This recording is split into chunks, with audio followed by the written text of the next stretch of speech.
ഹൃദയം കൊണ്ടൊരു തുലാഭാരം ഭാഗം 6. ദിവസങ്ങൾ ഇഴഞ്ഞു നീങ്ങി. മത്തായിച്ചന്റെ ലോറി 15 ദിവസം ഓടിക്കിട്ടിയ പണം മുഴുവൻ അതിനിടയിൽ ശേഖരൻ കുടിച്ചു തീർത്തിരുന്നു. ഒറ്റ പൈസ പോലും അയാൾ വീട്ടിൽ കൊടുത്തുമില്ല. മത്തായിച്ചൻ കൊടുത്ത 100 രൂപ കൊണ്ട് ഒരാഴ്ചയിലധികം കുട്ടികളെ പട്ടിണി കിടത്താതിരിക്കാൻ സരസ്വതിക്ക് കഴിഞ്ഞു. ആ പണം തീർന്നതോടെ അവൾ ശൂന്യതയിലേക്ക് മിഴിച്ചു നോക്കിയിരുന്നു. ജീവിതം വീണ്ടും വഴിമുട്ടിയിരിക്കുന്നു. രാവിലെ ഇറങ്ങിപ്പോകുന്ന ശേഖരൻ തിരികെ എത്തുന്നത് ഒരു നേരത്തായിരിക്കും. അങ്ങനെയാണ് അവൾ ഒരു തീരുമാനത്തിൽ എത്തിച്ചേർന്നത്. 2 വീടുകൾക്കപ്പുറത്തുള്ള വീട്ടിലെ ഡോക്ടർ ഒരു വേലക്കാരിയെ തിരക്കുകയായിരുന്നു. അവിടെ നിന്നിരുന്ന സ്ത്രീ ജോലി ഉപേക്ഷിച്ചു പോയിട്ട് 4-5 ദിവസമായി.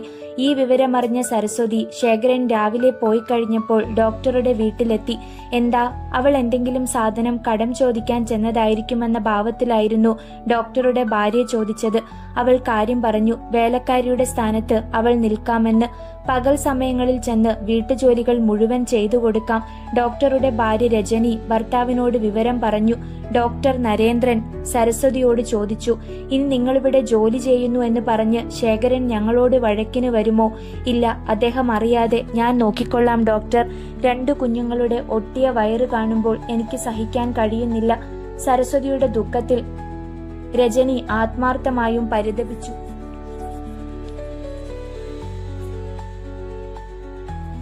അതുകൊണ്ട് തന്നെ അവൾക്ക് അവിടെ ജോലി ചെയ്യാനുള്ള അനുമതിയും നൽകി. ദിവസങ്ങൾ നീങ്ങി. ഡോക്ടറുടെ വീട്ടിൽ പിടിപ്പത് ജോലിയുണ്ടായിരുന്നു. അന്യരുടെ വസ്ത്രം കഴുകി ശീലമില്ലാത്ത സരസ്വതിക്ക് വസ്ത്രങ്ങൾ അലക്കുന്നതും മറ്റും ആദ്യം അത്ര ഇഷ്ടമായിരുന്നില്ല. ക്രമേണ അവൾ അതൊക്കെ ശീലിച്ചു. ഉച്ചയ്ക്കും വൈകിട്ടും അവൾ ഡോക്ടറുടെ വീട്ടിൽ നിന്ന് ആഹാരം കൊണ്ടുപോയി മക്കൾക്ക് കൊടുക്കും. അവൾ പണിക്കു പോകുന്ന അവസരത്തിൽ ബിന്ദുമോളെ നോക്കാനുള്ള ജോലി ദീപുവിനാണ്. കണ്ണു തെറ്റിയാൽ റോഡിൽ ചാടും. അതാണ് അവളുടെ രീതി. രാവിലെ ഇറങ്ങിപ്പോകുന്ന ശേഖരന് എന്താണ് പണിയെന്നൊന്നും സരസ്വതിക്ക് അറിഞ്ഞുകൂടാ. മടങ്ങി വരുമ്പോൾ നന്നായി മദ്യപിച്ചിരിക്കും, അത്രമാത്രം. വഴക്കും ബഹളവുമില്ലാത്ത ഒറ്റ ദിവസം പോലും ഉണ്ടായിരുന്നില്ല. എന്നിട്ടും സരസ്വതി ഭർത്താവിനെ സ്നേഹിച്ചു. അയാളെ വെറുക്കാൻ അവൾക്കാകുമായിരുന്നില്ല. സമയത്തിന് ആഹാരം കഴിക്കാൻ തുടങ്ങിയതോടെ അവളുടെയും കുഞ്ഞുങ്ങളുടെയും ആരോഗ്യം വീണ്ടും കിട്ടിത്തുടങ്ങി. സരസ്വതിക്ക് 5 വയസ്സ് കുറഞ്ഞതുപോലെ തോന്നുമായിരുന്നു. ജീവിതം അങ്ങനെ വലിയ പ്രശ്നങ്ങളൊന്നുമില്ലാതെ മുന്നോട്ട് നീങ്ങി. ഒരു ദിവസം ഉച്ച കഴിഞ്ഞ് അവൾ ഡോക്ടറുടെ വീട്ടിൽ തുണി അലക്കിക്കൊണ്ട് നിൽക്കുമ്പോഴാണ് ഗേറ്റ് കടന്ന് ദീപുമോൻ ഓടിക്കിതച്ചു വന്നത്. അമ്മേ, എന്താ മോനെ, മോളെവിടെ? അവൻ നിന്ന് കിതച്ചു. എന്തോ അത്യാഹിതം സംഭവിച്ചതുപോലെ അവന്റെ മുഖഭാവം മാറിയിരുന്നു. പറയടാ മോനെ, സരസ്വതി നിർബന്ധിച്ചു. ബിന്ദുവിനെ അച്ഛൻ വിറ്റു. സരസ്വതിയുടെ കയ്യിൽ നിന്നും തുണി വഴുതി താഴെ വീണു. ഒറ്റ ഓട്ടമായിരുന്നു സരസ്വതി. ദീപുമോനും അവളുടെ പിന്നാലെ ഓടി. റോഡിലെത്തിയപ്പോഴേ സരസ്വതി കണ്ടു, തങ്ങളുടെ വീടിനു മുന്നിലെ റോഡിൽ ഒരു കാർ കിടക്കുന്നു. വഴിപോക്കർ ഏതോ കൗതുകമുള്ള കാഴ്ച കാണുന്നത് പോലെ നോക്കി നിൽക്കുകയാണ്. സരസ്വതിയുടെ കാലുകൾക്ക് വേഗതയേറി. അമ്മേ, ബിന്ദുവിനെ കൊടുപ്പിക്കല്ലേ അമ്മേ, ദീപുമോൻ വിളിച്ചു പറയുന്നുണ്ടായിരുന്നു. സരസ്വതി അതൊന്നും കേട്ടില്ല. അവൾ ഓടിയെത്തുമ്പോൾ മുറ്റത്ത് മാന്യമായി വസ്ത്രധാരണം നടത്തിയ ഒരു പുരുഷനും സ്ത്രീയും നിൽക്കുന്നത് കണ്ടു. ബിന്ദുമോളെ പുരയ്ക്കുള്ളിൽ നിന്നും വലിച്ചിഴച്ചു കൊണ്ടുവരുന്ന ശേഖരൻ കുഞ്ഞ് ഉച്ചത്തിൽ നിലവിളിക്കുന്നുണ്ട്. മിണ്ടരുതടി, ശേഖരൻ അലറി. അയാൾ കുഞ്ഞിനെ മുറ്റത്ത് നിന്നിരുന്നവരുടെ അരികിലേക്ക് തള്ളി. കൊണ്ടുപോയിക്കൊള്ളൂ ശേഖരേട്ട. ആ വിളി കേട്ട് അയാൾ തിരിഞ്ഞു. ഓടിത്തളർന്ന നായയെ പോലെ നിന്ന് കിതയ്ക്കുകയാണ് സരസ്വതി. ചേട്ടൻ എന്താണീ കാണിക്കുന്നത്? നമ്മുടെ പൊന്നുമോളെ. നമ്മുടേതെന്ന് പറയണ്ട. ഇതിന്റെ തന്ത ആരാണെന്ന് നിനക്ക് പോലും നല്ല ഉറപ്പുണ്ടാവുകയില്ലെന്ന് എനിക്കറിയാം. ശേഖരേട്ട, അലറി വിളിച്ചുപോയി സരസ്വതി. എന്താ പറഞ്ഞത്? ഈ കുഞ്ഞിന്റെ അച്ഛൻ. ബിന്ദുമോൾ ഓടി വന്ന് അമ്മയെ കെട്ടിപ്പിടിച്ചു നിന്നു. പൊന്നുമോളെ. അവൾ കുഞ്ഞിനെ വാരിയെടുത്ത് നെഞ്ചോട് ചേർത്തു. പിന്നെ അവളുടെ മുഖം ശേഖരൻ അഭിമുഖമായി പിടിച്ചുകൊണ്ട് പറഞ്ഞു, ഇവളുടെ മുഖത്തേക്ക് ശരിക്കൊന്ന് നോക്കിയിട്ട് പറ ശേഖരേട്ട, ഇവളുടെ അച്ഛൻ ചേട്ടനല്ലെന്ന്. എന്നോട് തർക്കിക്കാൻ നിൽക്കാതെ നീ കൊച്ചിനെ അവർക്ക് കൊടുക്കുന്നുണ്ടോ? എന്തിന്? എന്റെ കുഞ്ഞിനെ എന്തിനു കൊടുക്കണം? ഞാൻ അവളെ വിറ്റു. വിറ്റെന്നോ? സരസ്വതി പൊട്ടിത്തെറിച്ചു. എന്റെ പൊന്നുമോളെ വിറ്റെന്നോ? വിൽക്കാൻ ഇവളെന്താ ആടുമാടുകൾ വല്ലതുമാണോ? അതോ എന്തെങ്കിലും വിൽപ്പന ചരക്കോ? ഉത്തരം നൽകാൻ കഴിയാതെ ഒരു നിമിഷം ശേഖരൻ പതറി. റോഡിൽ വഴിപോക്കർ കൂടി വന്നു. അടുത്ത വീടുകളിലുള്ളവർ ജനാലയ്ക്കു പിന്നിൽ നിന്ന് രംഗം ശ്രദ്ധിച്ചു. സ്വന്തം കുഞ്ഞിനെ വിൽക്കാൻ തീരുമാനിച്ച ശേഖരനോട് അവർക്കെല്ലാം വെറുപ്പായിരുന്നു. അതുപോലെ തന്നെ കുഞ്ഞുങ്ങൾക്ക് വേണ്ടി ജീവിക്കുന്ന സരസ്വതിയോട് സഹതാപവും. എന്തോന്ന് കാണാൻ വായിൽ നോക്കി നിൽക്കുകയാണടാ നീയൊക്കെ, ഇവിടെ ആരാണ്ട് ഉടുതുണിയില്ലാതെ നിൽക്കുന്നോ? റോഡിൽ നിൽക്കുന്നവരെ നോക്കി ശേഖരൻ അലറി. അവർ അപ്പോഴേ പിരിഞ്ഞു പോകാൻ തുടങ്ങി. ബിന്ദുമോൾ അമ്മയെ അള്ളിപ്പിടിച്ചുകൊണ്ട് തോളിൽ മുഖം അമർത്തി തേങ്ങി. കൊച്ചിനെ കൊടുക്കടി. ഇല്ല, എന്റെ കുഞ്ഞിനെ ഞാൻ കൊടുക്കില്ല, ഉറപ്പിച്ചു പറഞ്ഞുകൊണ്ട് കുഞ്ഞിനെ കൊണ്ടുപോകാൻ വന്നവരെ നോക്കി. ഇങ്ങനെ പ്രശ്നമുള്ളിടത്ത് നിന്ന് നമ്മൾക്ക് കുട്ടിയെ വേണ്ട, ആ സ്ത്രീ തന്റെ ഭർത്താവിനോട് പറഞ്ഞു. അയാളും അതുതന്നെ തീരുമാനിച്ചു കഴിഞ്ഞിരുന്നു. ആ മനുഷ്യൻ ശേഖരനെ നോക്കി, കുട്ടിയെ ഞങ്ങൾക്ക് വേണ്ട. അതെന്നാ വർത്തമാനമാ സാറേ പറയുന്നത്? ഇവള് പറയുന്നതൊന്നും കാര്യമാക്കണ്ട. കുട്ടിയെ തരാമെന്ന് വാക്കു പറഞ്ഞത് ഞാനാ, അത് ഞാൻ ചെയ്തിരിക്കും. വേണ്ട വേണ്ട, നിങ്ങൾ ഞങ്ങളോട് ആദ്യം മുതലേ കള്ളമാണ് പറഞ്ഞെന്ന് മനസ്സിലായി. കാരണം അമ്മയില്ലാത്ത കുട്ടികളാണ്, അതുകൊണ്ട് ഒരെണ്ണത്തിനെ തരാമെന്നല്ലേ നിങ്ങൾ പറഞ്ഞത്? എന്നിട്ടിപ്പോൾ സരസ്വതി നെഞ്ചിൽ കൈവച്ചുപോയി. ശേഖരേട്ടൻ എന്തൊക്കെയാണ് ഇവരോട് പറഞ്ഞിരിക്കുന്നത്? ആ മനുഷ്യൻ തുടർന്നു. അതുകൊണ്ട് ശേഖരേട്ടൻ ഞങ്ങളോട് വാങ്ങിയ 2000 രൂപയും തിരിച്ചു തരിക. കുട്ടിയെ ഇനി വേണ്ടെന്ന ഞങ്ങളുടെ തീരുമാനത്തിന് മാറ്റമൊന്നുമില്ല. ഭാര്യയെ നോക്കി ശേഖരൻ പല്ലുകടിച്ചു. നായിന്റെ മോളെ, നീ കുട്ടിയെ കൊടുക്കില്ല അല്ലേ? ഇല്ല. ഒറ്റ അടിയായിരുന്നു പ്രതികരണം. സരസ്വതിയും കുട്ടിയും കൂടി തറയിൽ വീണു. അവിടെയിട്ട് അയാൾ അവളെ ചവിട്ടി. ശേഖര, ഞങ്ങൾ പോയി കഴിഞ്ഞിട്ട് എന്ത് വേണമെങ്കിലും ആയിക്കോളൂ. കൊലപാതകത്തിന് ഉത്തരം പറയാൻ ഞങ്ങളെ കൊണ്ട് വയ്യ. വേഗം രൂപ തരൂ, കുട്ടിയെ കൊണ്ടുപോകാൻ വന്ന മനുഷ്യൻ പറഞ്ഞു. സരസ്വതിയെ വിട്ട് ശേഖരൻ പിന്തിരിഞ്ഞു. എന്താ പറഞ്ഞത്? രൂപ തരാനോ? അതന്നേ തീർന്നുപോയി. കച്ചവടത്തിന് അഡ്വാൻസ് തന്ന കാശ് ആരെങ്കിലും മടക്കി ചോദിക്കുമോ? കുട്ടിയെ വേണ്ടാന്ന് നിങ്ങൾ പറയുന്നതിന് ഇപ്പോൾ ഞാനെന്ത് ചെയ്യാനാ? കുട്ടിയെ തരാൻ ഞാൻ ഒരുക്കമാണ് താനും. പ്രശ്നങ്ങൾ നിങ്ങൾ പറഞ്ഞിരുന്നത് പോലെ ഒന്നുമല്ലല്ലോ. പിന്നെങ്ങനെ നിങ്ങൾ കുട്ടിയെ കൊണ്ടുപോകും? ഞങ്ങൾക്ക് പണം തിരിച്ചു കിട്ടിയാൽ മതി. അങ്ങനെ പറഞ്ഞിട്ട് കാര്യമൊന്നുമില്ല. ഇപ്പോൾ എന്റെ കൈവശം ഒറ്റ പൈസ പോലുമില്ല. എന്ന് പറഞ്ഞാൽ എങ്ങനെയാ? ഞങ്ങളുടെ കയ്യിൽ നിന്ന് നിങ്ങൾ പണം വാങ്ങിയോ? ഇല്ലെന്ന് ഞാൻ പറഞ്ഞില്ലല്ലോ. എങ്കിൽ പണം തന്നേ മതിയാകൂ. ബിസിനസ് വേണ്ടെന്ന് വെച്ചവർ നഷ്ടം സഹിക്കുകയേ നിവർത്തിയുള്ളൂ. ഞങ്ങൾക്ക് വേറെ മാർഗം നോക്കേണ്ടി വരും. ഇറങ്ങടാ എന്റെ മുറ്റത്ത് നിന്ന്. എന്റെ വീട്ടിൽ കയറി വന്ന് എന്നെ ഭീഷണിപ്പെടുത്തുന്നോ? ഒറ്റ പൈസ ഞാൻ തരില്ല. തന്തയ്ക്ക് പിറന്നവനാണെങ്കിൽ ഒന്ന് വാങ്ങിച്ചേ.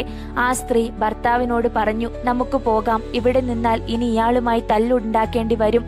അപ്പോൾ പിന്നെ നമ്മൾ കൊടുത്ത രൂപ അത് വാങ്ങിക്കാൻ വേറെ മാർഗം നമുക്ക് നോക്കാം. ഓ പിന്നെ നീയൊക്കെ എന്നെ ഒലത്തും. ശേഖരൻ ഷർട്ടിന്റെ കൈ മുകളിലേക്ക് തെറുത്തു കയറ്റിക്കൊണ്ട് മുന്നോട്ടെടുത്തപ്പോൾ ആ പുരുഷനും സ്ത്രീയും വേഗം ചെന്ന് കാറിൽ കയറി. നീ ചെവിയിൽ നുള്ളിക്കോടാ. നിനക്ക് കാശ് തരാമെങ്കിൽ അത് മേടിക്കാനും ഞങ്ങൾക്കറിയാം.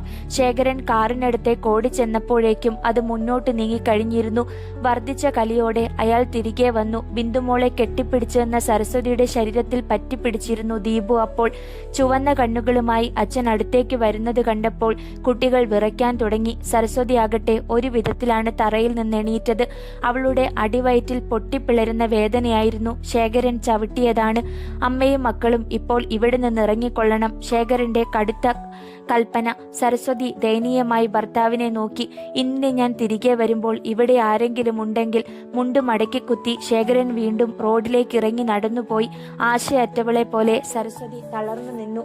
ശേഖരൻ കണ്ണിൽ നിന്നും മറഞ്ഞു കഴിഞ്ഞപ്പോൾ കുട്ടികൾ അവളുടെ അടുത്തെത്തി. അമ്മേ, ദീപുമോൻ വിളിച്ചു. നമുക്കിവിടെ നിന്നും പോകാം അമ്മേ. അച്ഛൻ നമ്മളെ കൊല്ലും. നിറഞ്ഞ കണ്ണുകളോടെ സരസ്വതി മകനെ നോക്കി. അന്നേരത്തെ ദേഷ്യത്തിന് അച്ഛൻ അങ്ങനെ പറഞ്ഞതാ മോനെ? അല്ല, അച്ഛൻ നമ്മളെ കൊല്ലും. ഇല്ല മോനെ, എങ്കിൽ ഞാൻ അച്ഛനെ കൊല്ലും. മോനെ, നിലവിളി പോലെ അവൾ വിളിച്ചു. സത്യമായിട്ടും ഞാൻ കൊല്ലും. അവന്റെ വാക്കുകൾക്ക് വല്ലാത്തൊരു ശക്തിയുണ്ടെന്ന് സരസ്വതിക്ക് തോന്നി. അങ്ങനെയൊക്കെ പറയാതെ മോനെ, ദോഷം കിട്ടും. അതാ കുറച്ചുകൂടെ നല്ലത്. ഇങ്ങനെ തല്ലും വാങ്ങിച്ച് ജീവിക്കുന്നതിനേക്കാൾ നല്ലത് അതാ.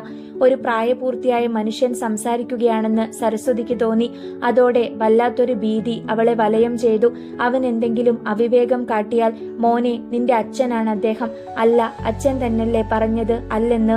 ബിന്ദുമോളുടെ അച്ഛനല്ലെങ്കിൽ എന്റെയും അച്ഛനല്ല. സരസ്വതിക്ക് മറുപടിയില്ലായിരുന്നു. നമുക്കിവിടുന്ന് പോകാം അമ്മേ, ദീപു വീണ്ടും നിർബന്ധിച്ചു. സരസ്വതി അവന്റെ മുഖത്തേക്ക് തന്നെ നോക്കി ഒന്നും പറയാതെ നിന്നു. ആ കൊച്ചു കണ്ണുകളിൽ തങ്ങി നിൽക്കുന്ന നിശ്ചയദാർഢ്യത അവളെ ഭയപ്പെടുത്തി. ദീപുമോൻ തന്റെ മുന്നിൽ മല പോലെ വളർന്നു വരുന്നതായി അവൾക്ക് തോന്നി. അവന്റെ വാക്കുകൾ അവളുടെ കാതുകളിൽ അപ്പോഴും മുഴങ്ങുകയായിരുന്നു. സത്യമായിട്ടും ഞാൻ കൊല്ലും. ഭാഗം 7. നേരം സന്ധ്യ മയങ്ങി. കുട്ടികൾ രണ്ടും വീടിനുള്ളിൽ പുറത്തേക്ക് നോക്കിയിരിക്കുകയാണ്. ഏതു നിമിഷവും അച്ഛൻ മടങ്ങിയെത്തിയേക്കാം. കടിച്ചു കീറുന്ന ഏതോ വന്യമൃഗത്തിന്റെ വരവിനെയാണ് അവർ പ്രതീക്ഷിക്കുന്നതെന്ന് തോന്നും ആ ഭാവം കണ്ടാൽ. അച്ഛൻ ഇനി എന്നെ വിൽക്കുമോ അണ്ണാ? ബിന്ദുമോൾ ഭീതിയോടെ ആങ്ങളയെ നോക്കി. ഇല്ല, ഇനി വിൽക്കുകയാണെങ്കിൽ അണ്ണൻ അച്ഛനെ കൊല്ലും. വലിയ ആളിനെ എങ്ങനെയാ കൊല്ലുക? അതൊക്കെ ഞാൻ സൂത്രം കണ്ടുവച്ചിട്ടുണ്ട്. എന്നോട് പറ. പറയത്തില്ല. പൊന്നണ്ണനല്ലേ, എന്നോട് പറ. നീ ആരോടും പറയരുത്. ഇല്ല, സത്യം സത്യം. അവൻ കൈനീട്ടി. അവൾ കൈവച്ച് സത്യം ചെയ്തു. അച്ഛൻ കുടിച്ചേച്ചു വന്ന് കിടന്നുറങ്ങത്തില്ലേ? അന്നേരം ഞാൻ വെട്ടിക്കൊല്ലും.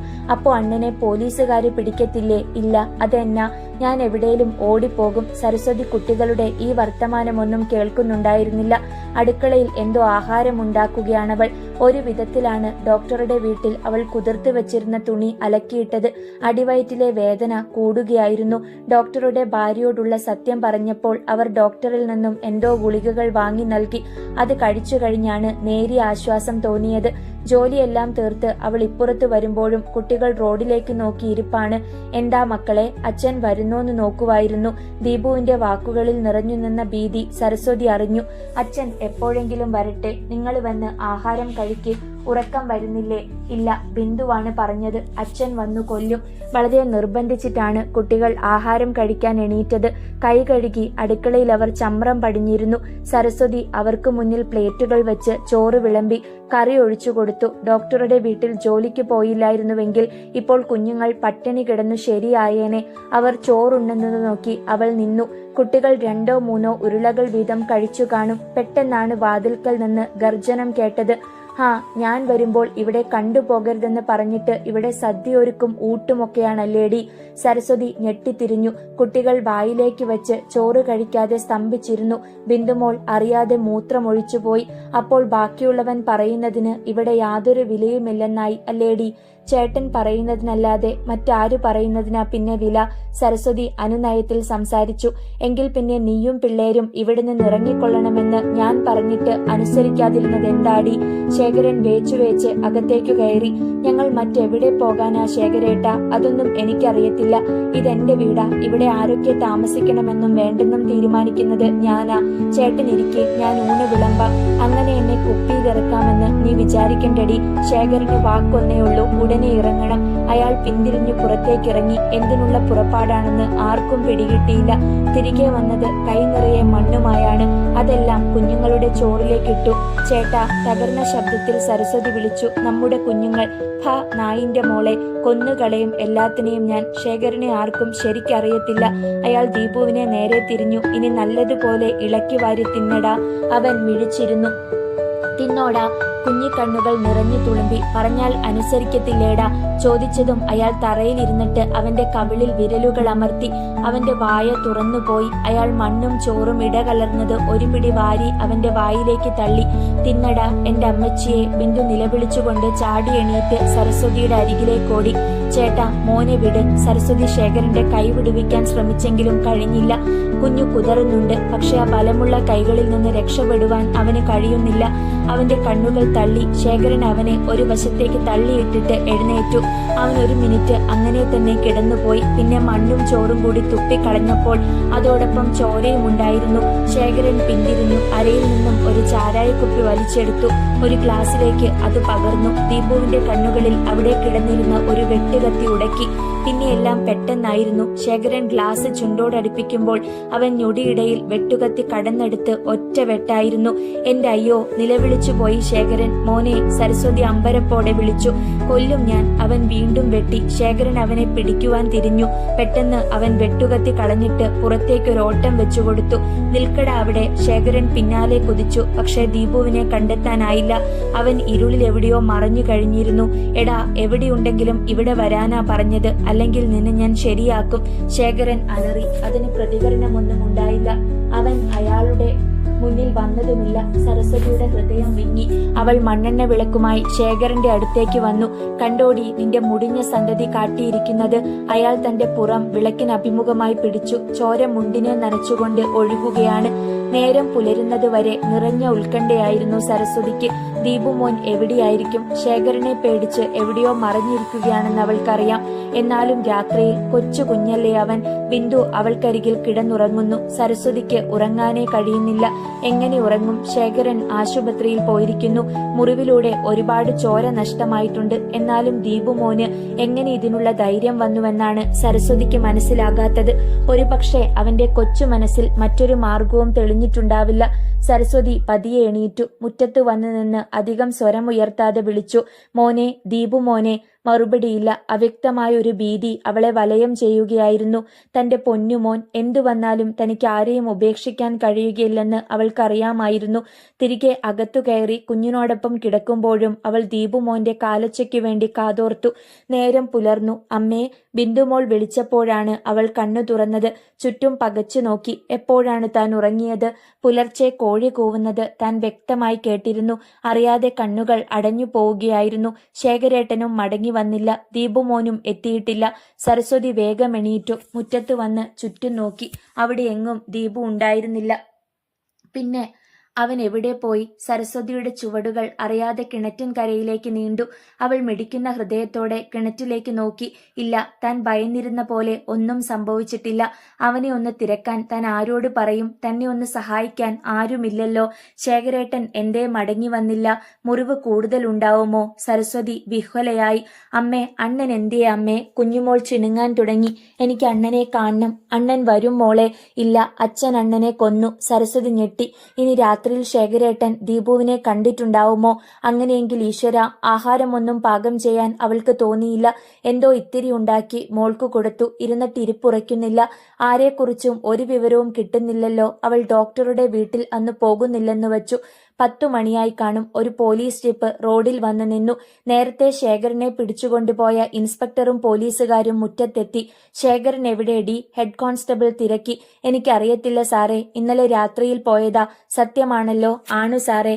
അവൻ വന്നാലുടനെ പോലീസ് സ്റ്റേഷനിലേക്ക് വരാൻ പറയണം. ഇനി ഞങ്ങളെ ഇങ്ങോട്ട് വരുത്തിയേക്കരുത്. ഈ കൊച്ചിനെയാണോടി അവൻ വിറ്റത്? ഏമാനെ, അത് അദ്ദേഹം. വേണ്ട വേണ്ട, ഭർത്താവിനു വേണ്ടി വക്കാലത്ത് പിടിക്കണ്ട. കൊച്ചിനെ വിൽക്കാനാണെന്നും പറഞ്ഞ് വല്ലവരുടെയും കയ്യിൽ നിന്ന് പണം വാങ്ങിക്കുക, എന്നിട്ട് കളിപ്പിക്കുക. എല്ലാവരും കൂടി അറിഞ്ഞുകൊണ്ടുള്ള കളിയാ അല്ലേടി? സത്യമായിട്ടുമല്ല, ഞാനൊന്നും അറിഞ്ഞതല്ല. അവനോട് മര്യാദയ്ക്ക് പോലീസ് സ്റ്റേഷനിൽ വരാൻ പറ, അല്ലെങ്കിൽ ഇടിച്ചവന്റെ സിലിണ്ടർ ഞങ്ങൾ ഇളക്കും. SIയും പോലീസുകാരും തിരിച്ചുപോയി. അന്ന് സന്ധ്യ കഴിഞ്ഞാണ് ശേഖരൻ മടങ്ങിയെത്തിയത്. തനിച്ചായിരുന്നില്ല, കൂടെ 4-5 പേരുമുണ്ടായിരുന്നു. സരസ്വതി നെറ്റി ചുളിച്ചു. ശേഖരൻ നന്നായി മദ്യപിച്ചിട്ടുണ്ട്. എന്തിയേടി നിന്റെ ചെകുത്താൻ കുഞ്ഞ്? സരസ്വതിയെ കണ്ടതും അയാൾ അലറി. അവനെ എന്നെ വെട്ടാൻ വേണ്ടി നീ തയ്യാറാക്കി നിർത്തിയിരിക്കുകയായിരുന്നു അല്ലേ? എന്തു മഹാപാപമാ ചേട്ടാ ഈ പറയുന്നത്? ബിന്ദുമോൾ അമ്മയുടെ പിന്നിലൊളിച്ചു. ശേഖരന്റെ കണ്ണുകൾ ദീപുവിനെ തേടി. അവൻ എന്തിയേടി? കുഞ്ഞ് ഇതുവരെ തിരികെ വന്നില്ല. അവളുടെ സ്വരം പതറി. വേലിയിറക്കല്ലേ എന്റെ അടുത്ത്. എന്നെ വെട്ടിയോനെ ഞാൻ വെച്ചേക്കത്തില്ല. സരസ്വതി മിണ്ടിയില്ല. ശേഖരൻ തിരിഞ്ഞ് കൂടെ വന്നവരെ നോക്കി. കേറിയിരിക്കിൻ. അവർ അകത്തു കയറി കട്ടിലിരുന്നു. ഒരു വലിയ പൊതിക്കെട്ട് അവർ കരുതിയിരുന്നു. 5-6 ഗ്ലാസിങ് എടുക്കടി, ശേഖരൻ പറഞ്ഞു. അവൾ വെറുപ്പോടെ മുഖം തിരിച്ചു. എങ്കിലും 3 ഗ്ലാസുകൾ എടുത്തുകൊണ്ടുവന്നു. 6 പറഞ്ഞാൽ 3 ഉള്ളോടി. ഇവിടെ ഇത്രയും ഗ്ലാസേ ഉള്ളൂ. അയാൾ കടുപ്പിച്ചൊന്ന് മൂളി. കൂട്ടുകാർ കെട്ടഴിച്ചു. അതിനുള്ളിൽ 2 ചാരായ കുപ്പികളും കപ്പയും ഇറച്ചിയും മറ്റുമായിരുന്നു. അവരത് കട്ടിലിൽ നിവർത്തിവെച്ചു. ഇറച്ചിയുടെ സുഖകരമായ ഗന്ധം പരന്നപ്പോൾ ബിന്ദുമോളുടെ നാവിൽ വെള്ളമൂറി. ആ കുഞ്ഞ് ഇതുവരെ ഇറച്ചി തിന്നിട്ടില്ല. കുഞ്ഞ് ആർത്തിയോടെ അമ്മയെ നോക്കി. സരസ്വതി കുഞ്ഞിനെ അപ്പുറത്ത് കൊണ്ടുപോയിരുത്തി. ശേഖരനും കൂട്ടുകാരും തീറ്റയും കുടിയും തുടങ്ങിയിരുന്നു.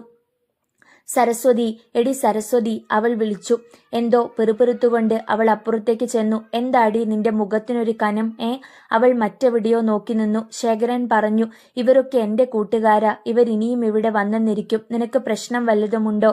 എന്നാലും ശേഖരേട്ട, അവൾ പറഞ്ഞു പോയി. ഇങ്ങനെ വീട്ടിൽ വന്ന് കുടിച്ചു കൂത്താടുന്നത് ഒട്ടും ശരിയല്ല. ഒറ്റയാട്ടായിരുന്നു അയാൾ. എന്റെ വീട്ടിൽ എന്തു വേണമെങ്കിലും ഞാൻ തീരുമാനിക്കും. കുടിക്കും, ചീട്ട് കളിക്കും, വ്യഭിചരിക്കും. തടയാൻ ആരും നോക്കണ്ട. പോലീസുകാര് തിരക്കി വന്നിരുന്നു. എന്നെയോ അയാൾ ഉറക്കെ ചിരിച്ചു. പോലീസ് എനിക്ക് പുല്ലാടി. നീ ചെന്ന് അവന്മാരെ കണ്ണും കൈയും കാട്ടി വിളിച്ചുകൊണ്ട് വന്നതല്ലേ? അല്ല, വന്നിട്ട് എന്തു പറഞ്ഞിട്ട് പോയി? വന്നാൽ ഉടനെ അങ്ങോട്ട് ചെല്ലണമെന്ന്. ഞാനോ? അയാൾ അലറിച്ചിരിച്ചു. ഈ ശേഖരനോ? ശേഖരൻ പോലീസിനെ കാണാൻ അങ്ങോട്ട് ചെല്ലണമെന്നോ? സരസ്വതി പിൻവാങ്ങി. രാത്രി ഏറെയാകുവോളം തീറ്റയും കുടിയും തുടർന്നു. ദീപുവിനെ കുറിച്ച് ഓർത്തുകൊണ്ട് അടുത്ത മുറിയിൽ ഭിത്തിയും ചാരി സരസ്വതി ഇരുന്നു. അപ്പുറത്തെ മുറിയിലുള്ളവരെല്ലാം നല്ല ഫിറ്റാണ്. എന്നാലും ഈ ശേഖരേട്ടൻ ഇവരെയെല്ലാം വിളിച്ചുകൊണ്ട് ഇവിടേക്ക് വന്നല്ലോ. നെഞ്ചു പൊടിയുന്നത് പോലെ തോന്നി അവൾക്ക്. ബിന്ദുമോൾ അവളുടെ മടിയിലേക്ക് തലചായ്ച്ചുറങ്ങിക്കിടക്കുകയായിരുന്നു. യാമങ്ങൾ പിന്നെയും കൊഴിഞ്ഞു. അറിയാതെ സരസ്വതിയുടെ കണ്ണുകൾ അടഞ്ഞുപോയി. തലേദിവസവും ഉറങ്ങിയില്ലല്ലോ. ആരോ ശരീരത്തിൽ സ്പർശിക്കുന്നത് പോലെ തോന്നിയപ്പോഴാണ് അവൾ ഞെട്ടിയുണർന്നത്. മദ്യത്തിന്റെ അസഹനീയമായ ഗന്ധം അവൾക്ക് അനുഭവപ്പെട്ടു. മങ്ങി കത്തിയെരിഞ്ഞുകൊണ്ടിരുന്ന മണ്ണെണ്ണ വിളക്കിന്റെ വെളിച്ചത്തിൽ തിളങ്ങുന്ന 2 ചുവന്ന കണ്ണുകൾ അവൾ കണ്ടു. ശേഖരേട്ടന്റെ കൂടെ വന്ന ഒരു കുടിയൻ. ഛേ! അവൾ അയാളെ തള്ളി മാറ്റി ചാടി എണീറ്റു. ശേഖരേട്ട! അതിന് മറുപടി കിട്ടിയില്ല. കുഞ്ഞുണർന്ന് കരഞ്ഞു. അവൾക്ക് അജ്ഞാതനായ മനുഷ്യൻ നിവർന്നു നിന്ന് ചിരിച്ചു. നീ വിളിച്ചാലൊന്നും അവൻ വരത്തില്ലടി. രൂപ 500 ഞാൻ എണ്ണിക്കൊടുത്തത്. സരസ്വതി ഞെട്ടിവിറച്ചു. ഏതാനും നിമിഷങ്ങളോളം മരവിച്ച മട്ടിൽ നിന്നുപോയി സരസ്വതി. മുന്നിൽ നിൽക്കുന്ന മദ്യപൻ പറയുന്നത് വിശ്വസിക്കാനാവാതെ ചകിതയായി അവൾ. ശേഖരേട്ടൻ പണം വാങ്ങിയിട്ടു തന്നെ. ഈശ്വര, ഇതെന്തൊരു പരീക്ഷണം! കുഞ്ഞിനെ വിൽക്കാൻ ശേഖരേട്ടൻ പണം വാങ്ങിയതുപോലെ തന്നെയും. സരസ്വതിയുടെ കണ്ണുകളിൽ ഇരുൾ നിറയുകയാണ്. മുന്നിൽ നിന്നവൻ ഒരു വെടല ചിരിയോടെ വീണ്ടും പറഞ്ഞു. നീ വിഷമിക്കേണ്ട കൊച്ചേ. അവൻ 500 കൊടുത്തെന്നും വിചാരിച്ച് നിന്നെ ഞാൻ കൈയൊഴിയുകയില്ല. നിനക്കും ഞാൻ പണം തരും. മാത്രമല്ല, ഇനി അങ്ങോട്ട് നിനക്ക് എന്താവശ്യമുണ്ടെന്ന് പറഞ്ഞാൽ മതി. എല്ലാം ഞാൻ നിറവേറ്റിത്തരും. അല്ലാതെ നീ പുറത്താരുമായും ഇനി ബിസിനസ്സിന് പോകണ്ട. അയാളോട് മറുപടി പറയുവാൻ അവൾക്ക് വാക്കുകൾ കിട്ടിയില്ല. എന്തൊക്കെയാണ് ഈ മനുഷ്യൻ പറയുന്നത്? താൻ ഒരു വേശ്യയാണെന്നോ? പുറത്ത് എല്ലാവരുമായും ബിസിനസ് നടത്തിക്കൊണ്ട് പോകുന്നവളാണെന്നോ? അയാളുടെ കണ്ണുകളിൽ കത്തിപ്പടരുന്ന കാമം അവൾ കണ്ടു. കൊച്ചിനെ അപ്പുറത്തെങ്ങാനും കിടത്തിയിട്ട് നീ വാ, നേരം പോകുന്നു. തന്റെ കഴുത്തിൽ കിടക്കുന്ന കട്ടിയുള്ള ചെയിൻ അവളെ കാണിക്കാനെന്ന വണ്ണം അയാൾ ഷർട്ടിന്റെ മുകളിലെ ബട്ടൺസുകൾ അടിച്ചിട്ട് അകത്തേക്കൂതി. ഹോ, എന്തൊരു ചൂട്! ശേഖരേട്ട! അവൾ വീണ്ടും വിളിച്ചു. ഒന്നിങ്ങോട്ട് വന്നേ. ഈ മനുഷ്യൻ! അയാൾ ഉച്ചത്തിൽ ചിരിച്ചു. ഞാൻ പറഞ്ഞത് നീ ഇനിയും വിശ്വസിച്ചില്ലെന്ന് തോന്നുന്നല്ലോ. ശേഖരൻ ഇനി നാളെയേ വരൂ. ഈ രാത്രിയുടെ വിലയാണ് ഞാൻ അവന് കൊടുത്തിരിക്കുന്നത്. സരസ്വതി തളർന്നു, വിയർത്തു. ഇതെന്തൊരു പരീക്ഷണം! കുഞ്ഞിനെ അപ്പുറത്ത് കൊണ്ടുപോയി കിടത്ത്. അയാൾ അവളുടെ തോളിൽ കൈവച്ചു. കുഞ്ഞ് നിലവിളിച്ചു. അമ്മേ, കൈയെടുക്ക്. സരസ്വതിയുടെ സ്വരം മാറി. നിങ്ങൾ വിചാരിക്കുന്നത് പോലെയുള്ള ആളല്ല ഞാൻ. അതൊന്നും എന്നെ പറഞ്ഞു മനസ്സിലാക്കണ്ടടി. എല്ലാ വിവരങ്ങളും ശേഖരൻ തന്നെ എന്നോട് പറഞ്ഞിട്ടുണ്ട്. സരസ്വതി പല്ല് ഞെരിച്ചു. അയാളുടെ കൈ അവളുടെ ദേഹത്തിഴഞ്ഞു. കൈ എടുക്കടോ. ഓ പിന്നെ, തന്നെ ഈ വിടൻ കീഴ്പ്പെടുത്തുമെന്ന് സരസ്വതിക്ക് ഉറപ്പായി. അവളുടെ കണ്ണുകളിൽ മുറിയുടെ മൂലയിൽ കിടന്നിരുന്ന കറിക്കത്തി ഉടക്കി. ഒരു നിമിഷം കൊണ്ട് അയാളുടെ കൈ തട്ടിക്കളഞ്ഞിട്ട് അവൾ കറിക്കത്തി ചാടിയെടുത്തു. തൊട്ടു പോകരുത്. നീ അത്ര ശീലാവതിയൊന്നും ചമയണ്ടടി. കാശ് കൊടുത്തിട്ടുണ്ടെങ്കിൽ കാര്യം സാധിക്കാനും എനിക്കറിയാം. ഇല്ലടാ, ഇല്ല. എനിക്ക് ജീവനുണ്ടെങ്കിൽ നിന്റെ ആഗ്രഹം നടക്കില്ല. അവൾ കറിക്കത്തി മുന്നോട്ട് നീട്ടിപ്പിടിച്ചു. വെട്ടി അരിയും ഞാൻ. അവളുടെ ആ അചഞ്ചല ഭാവത്തിന് മുന്നിൽ ഒരു നിമിഷം അയാളൊന്ന് പതറി. പൊയ്ക്കോ, ഇനി മേലിൽ ഇവിടെ വന്നു പോകരുത്. അങ്ങനെ പോകാൻ തയ്യാറല്ലായിരുന്നു അയാൾ. വീണ്ടും മുന്നോട്ട് വന്ന് അയാളെ ലക്ഷ്യമാക്കി അവൾ കത്തി വീശി. അയാൾ പിന്നോട്ട് മാറി. അവൾ വെട്ടി അരിയുമെന്ന് അയാൾക്കുറപ്പായി. അതുകൊണ്ട് തന്നെ ഇനി അവളോടടുക്കാൻ അയാൾ ഭയന്നു. ഇപ്പോൾ ഞാൻ പോകുന്നടി. പക്ഷെ ഇനിയും ഞാൻ വരും. അന്ന് കറിക്കത്തിയൊന്നും നിന്റെ രക്ഷയ്ക്കെത്തില്ല. കോപത്തോടെ ആ മനുഷ്യൻ ഇറങ്ങിപ്പോയി. സരസ്വതി ആശ്വാസത്തോടെ നിശ്വസിച്ചു. അവൾ പുറത്തേക്കുള്ള വാതിൽ അടച്ചു തഴുതിട്ടു. ഇനിയും അയാൾ വന്നാലോ? ശേഖരേട്ടൻ വന്ന് വിളിക്കുകയാണെങ്കിൽ അപ്പോൾ വാതിൽ തുറന്നുകൊടുക്കാം. കുഞ്ഞിനെ മാറോട് ചേർത്ത് അവൾ തന്റെ വിധിയെ പഴിച്ചുകൊണ്ട് നിസ്സഹായിയായി തേങ്ങി. തനിക്ക് ചുറ്റും ഏതു നിമിഷവും തന്നെ കൊത്തിക്കീറുവാൻ കാത്തിരിക്കുന്ന കഴുകന്മാരാണെന്ന് അവൾ അറിഞ്ഞു. നേരം പുലർന്നു കഴിഞ്ഞാണ് ശേഖരൻ എത്തിയത്. സരസ്വതി അപ്പോൾ കുഞ്ഞിന് കാപ്പി കൊടുത്തുകൊണ്ടിരിക്കുകയായിരുന്നു. ശേഖരനെ കണ്ടതും അവൾ ചാടി എണീറ്റു. അപ്പോൾ ആ കണ്ണുകളിൽ ഒരിക്കലും തിരിച്ചറിയാനാവാത്ത ഏതോ ഭാവം മുട്ടിട്ടിരുന്നു. നിൽക്ക്! സരസ്വതി കൈ ചൂണ്ടി. ശേഖരൻ ഒന്ന് പകച്ചു. ആദ്യമായാണ് അവൾ ഇത്തരത്തിൽ സംസാരിക്കുന്നതെന്ന് അയാൾക്ക് തോന്നി. അതുകൊണ്ട് തന്നെ അയാൾ അവളെ പകച്ചു നോക്കി. എന്താടി, നിങ്ങൾ എൻ്റെ ആരാ? ശേഖരൻ പകച്ചു. ചോദ്യം മനസ്സിലായില്ലേ? നിങ്ങൾ എൻ്റെ ഭർത്താവോ അതോ കൂട്ടിക്കൊടുക്കുന്ന പിമ്പോ? ശേഖരൻ പതറി. സരസ്വതി നിന്ന് ജ്വലിക്കുകയാണ്. എന്തൊക്കെ പ്രശ്നങ്ങൾ ഉണ്ടാക്കിയെങ്കിലും നിങ്ങളെ ഞാൻ വെറുത്തില്ല. എന്റെ ഹൃദയം കൊണ്ട് തന്നെ നിങ്ങൾക്ക് ഞാൻ തുലാഭാരം നടത്തി. താലി കെട്ടിയ പുരുഷനാണല്ലോ എന്നുള്ള പരിഗണന തന്നു. നിങ്ങൾ കാട്ടിക്കൂട്ടിയ തോന്നിയാസങ്ങളൊക്കെ കണ്ടില്ലെന്ന് നടിച്ചു. എന്റെ സ്വത്തുവകകൾ മുഴുവൻ നിങ്ങൾക്ക് നശിപ്പിക്കാൻ വേണ്ടി തന്നു. സരസ്വതിയുടെ സ്വരം പതറി തുടങ്ങി. കണ്ണുകളിൽ നീർ പൊടിഞ്ഞു വന്നു. എന്റെ കുഞ്ഞുങ്ങളോടും എന്നോടും നിങ്ങൾ പെരുമാറിയത് മുഴുവൻ ഞാൻ സഹിച്ചു. അവസാനം എന്റെ ചാരിത്രത്തെ വരെ നിങ്ങൾ പുച്ഛിച്ചു. ഏറ്റവും ഒടുവിൽ ഇപ്പോൾ നിങ്ങളൊരു പിമ്പായിരിക്കുന്നു. 500 രൂപയ്ക്ക് ഭാര്യയെ മറ്റുള്ളവർക്ക് വിട്ടുകൊടുക്കുന്ന പിമ്പ്. നിങ്ങൾക്ക് ആണാണെന്നും പറഞ്ഞ് ഞെളിഞ്ഞു നടക്കാൻ നാണമില്ലേ? ശബ്ദിക്കാൻ പോലും മറന്നു നിൽക്കുകയാണ് ശേഖരൻ.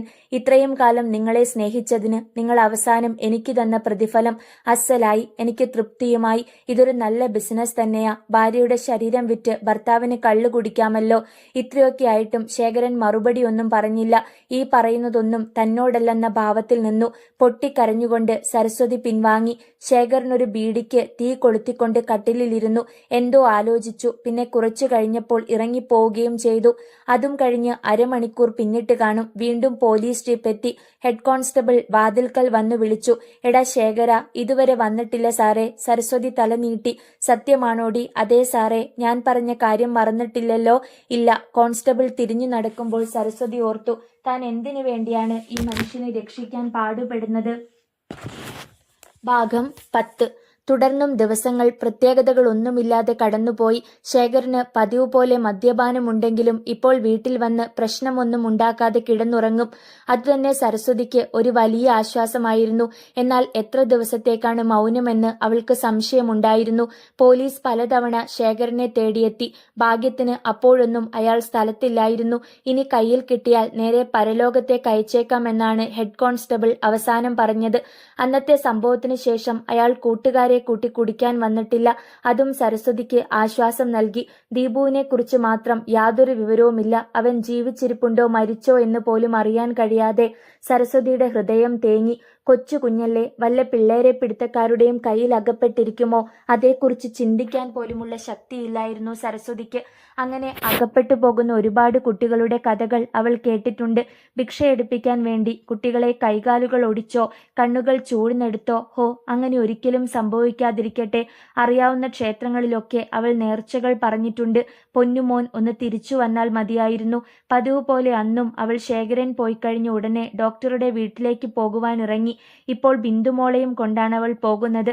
നേരത്തെ ആയിരുന്നെങ്കിൽ അവളുടെ കാര്യം നോക്കുവാൻ ദീപുമോൻ ഉണ്ടായിരുന്നു. താൻ ശ്രദ്ധിക്കുന്നതിലും ഭംഗിയായി അവൻ അവളെ നോക്കുമായിരുന്നു.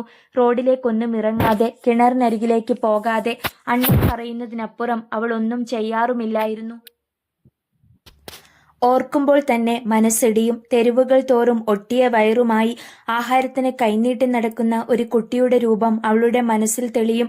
അല്ലെങ്കിൽ എച്ചിൽ കൂനകൾക്കരികിൽ മറ്റു തെരുവു പിള്ളേരോടും തെരുവ് നായ്ക്കളോടും മത്സരിക്കുന്ന തന്റെ ദീപുമോൻ. അങ്ങനെയൊന്നും സംഭവിക്കാതിരിക്കട്ടെ. എല്ലാം കണ്ടുകൊണ്ടിരിക്കുന്ന ഈശ്വരൻ അങ്ങനെ ചെയ്യുമോ? അവൾ കുഞ്ഞുമായി ഡോക്ടറുടെ വീട്ടിലെത്തി. രജനി അവളെയും കാത്തിരിക്കുകയായിരുന്നു. ഞാനൊരു കാര്യം പറഞ്ഞാൽ സരസ്വതിക്ക് വിഷമമാകുമോ? എനിക്കെന്തു വിഷമം? വന്നു വന്ന് അങ്ങനെയൊരു വികാരമേ എനിക്കില്ല. അവളുടെ ചുണ്ടിൽ വിളറിയൊരു ചിരിയുണ്ടായി. എന്തു വേണമെങ്കിലും എന്നോട് പറയാം. രജനി പെട്ടെന്ന് അകത്തേക്ക് നടന്നു. തിരികെ വന്നത് ഒരു പത്രവുമായാണ്. ഇതിലൊരു വാർത്തയുണ്ട്. സരസ്വതിയുടെ കണ്ണുകളിൽ വല്ലാത്തൊരു ഭീതി നിഴലിച്ചു. ഒരു നിമിഷം അവളുടെ മുഖത്തേക്കൊന്ന് തറച്ചു നോക്കിയിട്ടാണ് രജനി ബാക്കി പറഞ്ഞത്. ഏതാണ്ട് 8 വയസ്സിൽ താഴെ പ്രായമുള്ള ഒരു കുട്ടിയുടെ ജഡം പോലീസ് കണ്ടെടുത്തിരിക്കുന്നു. നഗരത്തിലെ അഴുക്കുചാലുകളിൽ എവിടെ നിന്നോ ആണത് കിട്ടിയത്. അസഹ്യമായ ദുർഗന്ധം കാരണമാണ് ശവം കാണാൻ സാധിച്ചത്. മുഖം ഒന്നും വ്യക്തമല്ല. ഒക്കെ അഴുകിപ്പോയിരിക്കുന്നു. പറഞ്ഞത് മുഴുവൻ അവൾ കേട്ടില്ല. കണ്ണുകളിൽ ഇരുൾ നിറയുന്നതും ഹൃദയത്തിലൂടെ ഒരു മിന്നൽ പാഞ്ഞു പോകുന്നതും മാത്രം അവൾ അറിഞ്ഞു. എന്റെ മോനെ എന്നൊരു നിലവിളിയോടെ അവൾ പിന്നോട്ട് മറിഞ്ഞു. കുഞ്ഞിനെ തറയിൽ നിർത്തിയിരിക്കുകയായിരുന്നതിനാൽ അവൾക്കൊന്നും പറ്റിയില്ല. പേപ്പർ കളഞ്ഞിട്ട് രജനി ഓടി വന്നു. സരസ്വതി, സരസ്വതി. അനക്കമില്ല. വേഗം കുറച്ച് വെള്ളം കൊണ്ടുവന്ന് മുഖത്ത് തളിച്ചപ്പോൾ അവൾ പതിയെ കണ്ണുകൾ തുറന്നു. ആദ്യം കാണുന്നത് പോലെ സരസ്വതി രജനിയെ തുറിച്ചു നോക്കി. രജനിക്ക് പേടി തോന്നി. കാരണം അത്തരം നോട്ടമായിരുന്നു സരസ്വതിയുടേത്. എന്താ സരസ്വതി, എന്റെ പൊന്നുമോൻ? അവൾ പൊട്ടിക്കരഞ്ഞു. എന്തു പറഞ്ഞ് സരസ്വതി ആശ്വസിപ്പിക്കുമെന്നറിയാതെ രജനി കുഴങ്ങി. വേണ്ടായിരുന്നു, ഒന്നും വേണ്ടായിരുന്നു. സരസ്വതിയോട് പറയേണ്ടിയിരുന്നില്ല. അത് സരസ്വതിയുടെ കുട്ടിയൊന്നും ആയിരിക്കില്ലെന്നേ, ഏതോ ഒരു കുട്ടി, അത്രയേ ഉള്ളൂ. അല്ല അല്ല, അതെന്റെ ദീപുമോനാണ്. അവനെ ആരോ കൊന്നുകളഞ്ഞതാ. ഉന്മാദിനിയെ പോലെ അവൾ പുലമ്പിക്കൊണ്ടിരുന്നു. അണ്ണൻ മരിച്ചുവെന്ന് കേട്ടപ്പോൾ ബിന്ദുമോളും നിലവിളിക്കാൻ തുടങ്ങി. രജനി വല്ലാതെയായി. എങ്കിൽ നമുക്കൊരു കാര്യം ചെയ്യാം, ഞാൻ ഡോക്ടർക്കൊന്ന് ഫോൺ ചെയ്യട്ടെ. നമുക്ക് കുട്ടിയെക്കുറിച്ചുള്ള എല്ലാ വിവരങ്ങളും അറിയാം. വേണ്ട വേണ്ട, എനിക്കൊന്നും അറിയണ്ട, ഒന്നും കേൾക്കുകയും വേണ്ട. അവന്റെ മൃതശരീരം കാണണ്ട. എന്റെ മനസ്സിലെങ്കിലും പൊന്നുമോൻ മരിക്കാതെ നിന്നുകൊള്ളുമല്ലോ. രജനി അവളോട് വളരെ സ്നേഹത്തിൽ പറഞ്ഞു. ഒരു കാര്യം ചെയ് സരസ്വതി, ഇന്ന് വീട്ടിൽ പൊയ്ക്കോ. എന്തിന്? അവിടെ പോയാൽ എനിക്ക് ഭ്രാന്ത് പിടിക്കും. മോന്റെ മണം വീട് മുഴുവൻ നിറഞ്ഞു നിൽക്കുകയാണ്. ഇനിയിപ്പോ അവന്റെ കുഞ്ഞുടുപ്പും നിക്കറുമൊക്കെ കാണുമ്പോൾ എനിക്ക് നിയന്ത്രിക്കാൻ കഴിയില്ല. പിന്നെ രജനി ഒന്നും പറഞ്ഞില്ല. മകളെയും ചേർത്ത് പിടിച്ച് സരസ്വതി വടക്ക് പുറത്തെ മാവിൻ ചുവട്ടിലിരുന്ന് ഏറെ നേരം കരഞ്ഞു. പിന്നെ എപ്പോഴോ കണ്ണീർ തുടച്ചുകൊണ്ട് ജോലി ചെയ്തു തുടങ്ങി. സരസ്വതി ഒന്നും അറിയുന്നുണ്ടായിരുന്നില്ല താനും. എല്ലാം യാന്ത്രികമായി ചെയ്യുകയാണ്. മനസ്സിൽ ഒരു മരവിപ്പാണ്. തലച്ചോറിൽ ഒന്നും തെളിയുന്നില്ല. മൂടൽമഞ്ഞ് വ്യാപിച്ചിരിക്കുന്നത് പോലെ ഒരവ്യക്തത. ഉച്ചയ്ക്ക് അവൾ ഒന്നും കഴിച്ചില്ല. മോൾക്ക് മാത്രം എന്തോ കൊടുത്തെന്ന് വരുത്തി. ഉച്ചഭക്ഷണം കഴിക്കാൻ ഡോക്ടർ നരേന്ദ്രനും എത്തിച്ചേർന്ന അവസരത്തിലാണ് റോഡിൽ നിന്നാരോ അലറി വിളിക്കുന്നത് കേട്ടത്. ഡോക്ടറെ, എടോ ഡോക്ടറെ. ആ ശബ്ദം കേട്ട് ആദ്യം തലയുയർത്തിയത് സരസ്വതിയാണ്. അവളുടെ ഉള്ള നാളി. ശേഖരേട്ടൻ, താനിവിടെ പണിക്കു പോന്ന കാര്യം ഇതുവരെ അറിഞ്ഞിട്ടില്ലായിരുന്നു. എടോ നരേന്ദ്ര, നിന്നെ തന്നെയാടാ വിളിച്ചത്. ശേഖരൻ അലറുകയാണ്. ഊണ് കഴിച്ചുകൊണ്ടിരുന്ന നരേന്ദ്രനും രജനിയും എണീറ്റ് പുറത്തേക്ക് വന്നു. എടോ, ഡോക്ടറെ കണ്ടതും ശേഖരൻ ഗേറ്റ് തള്ളി തുറന്ന് അകത്തേക്ക് പാഞ്ഞു വന്നു. എന്താ ശേഖര? മര്യാദ കൈവിടാതെ ഡോക്ടർ അനുനയത്തിൽ തിരക്കി. താൻ വലിയ പണക്കാരനാണല്ലേടാ? ഡോക്ടർ മിഴിച്ചു നിന്നു. അയാൾക്ക് ഒന്നും മനസ്സിലായില്ല. ശേഖരന്റെ ഭാര്യയെ വേലയ്ക്ക് നിർത്താനും മാത്രം അന്തസ്സും അഭിമാനവും ഉള്ളവനാണോടാ താൻ? അങ്ങനെ വല്ല ചിന്തയും മനസ്സിലുണ്ടെങ്കിൽ അത് തന്റെ കീശയിൽ തന്നെ അങ്ങ് വെച്ചേരടാ. ശേഖര, വാക്കുകൾ ഉപയോഗിക്കുന്നത് സൂക്ഷിച്ചു വേണം, അല്ലെങ്കിൽ ശേഖരന് കോപ്പ. താൻ പോടാ പുല്ലേ. ഡോക്ടറുടെ ക്ഷമയും നശിച്ചു തുടങ്ങി. തന്റെ ഭാര്യയെ ആരും ഇങ്ങോട്ട് ക്ഷണിച്ചുകൊണ്ട് വന്നതല്ല, അവൾ തന്നെയാണ് ഇങ്ങോട്ട് വന്നത്. ഇത്ര അഭിമാനമുള്ളവൻ ഭാര്യയ്ക്കും പിള്ളേർക്കും ആഹാരത്തിന് വല്ലതും കൊടുത്തിട്ട് പറയടാ. അത് ശരി, അപ്പോഴങ്ങനെയാ കാര്യങ്ങൾ. എന്റെ ഭാര്യയും പിള്ളേരെയും നീ ആ ചിലവിന് കൊടുത്ത് നിർത്തിയിരിക്കുന്നത്. ശേഖരൻ ഒരു വിഡ്ഢിയാണെന്ന് ഒരുത്തനും ചിന്തിക്കേണ്ട. ഒക്കെ എനിക്ക് മനസ്സിലാകും. എരുമ പോലെ ഇരിക്കുന്ന നിന്റെ ഭാര്യയെ പോരാഞ്ഞിട്ടല്ലേടാ നീ എന്റെ ഭാര്യയെ കൂടെ പൊറുപ്പിക്കുന്നത്. ശേഖര, അനാവശ്യം പറയരുത്. ഇത്തവണ സംസാരിച്ചത് രജനിയാണ്. ഓ പിന്നെ, നിങ്ങൾക്ക് അനാവശ്യം കാണിക്കാം. ഞാൻ പറഞ്ഞതാണിപ്പോൾ തെറ്റ്. രജനിക്ക് പൊതുവെ ഇത്തിരി വണ്ണം കൂടുതലാണ്. തന്നെയും ഭാര്യയെയും ശേഖരൻ ഇങ്ങനെ അടച്ചാക്ഷേപിച്ചത് താങ്ങാൻ ഡോക്ടർക്ക് കഴിഞ്ഞില്ല. അയാൾ പുറത്തേക്ക് ഇറങ്ങി വന്നതും ശേഖരന്റെ മുഖം അടച്ചൊന്നു കൊടുത്തതും ഒപ്പം കഴിഞ്ഞു. ഒന്ന് വട്ടം കറങ്ങി ശേഖരൻ തറയിൽ വീണു. നിലവിളിച്ചുകൊണ്ട് സരസ്വതി ഓടി വന്നു. ഇപ്പോൾ ഇവിടുന്ന് ഇറങ്ങിക്കൊള്ളണം. മേലിൽ ജോലിക്കെന്നും പറഞ്ഞ് ഒരെണ്ണം ഈ ഗേറ്റ് കടന്നു പോകരുത്. തെണ്ടികൾ. ഡോക്ടർ പുറത്തേക്ക് കൈ ചൂണ്ടി.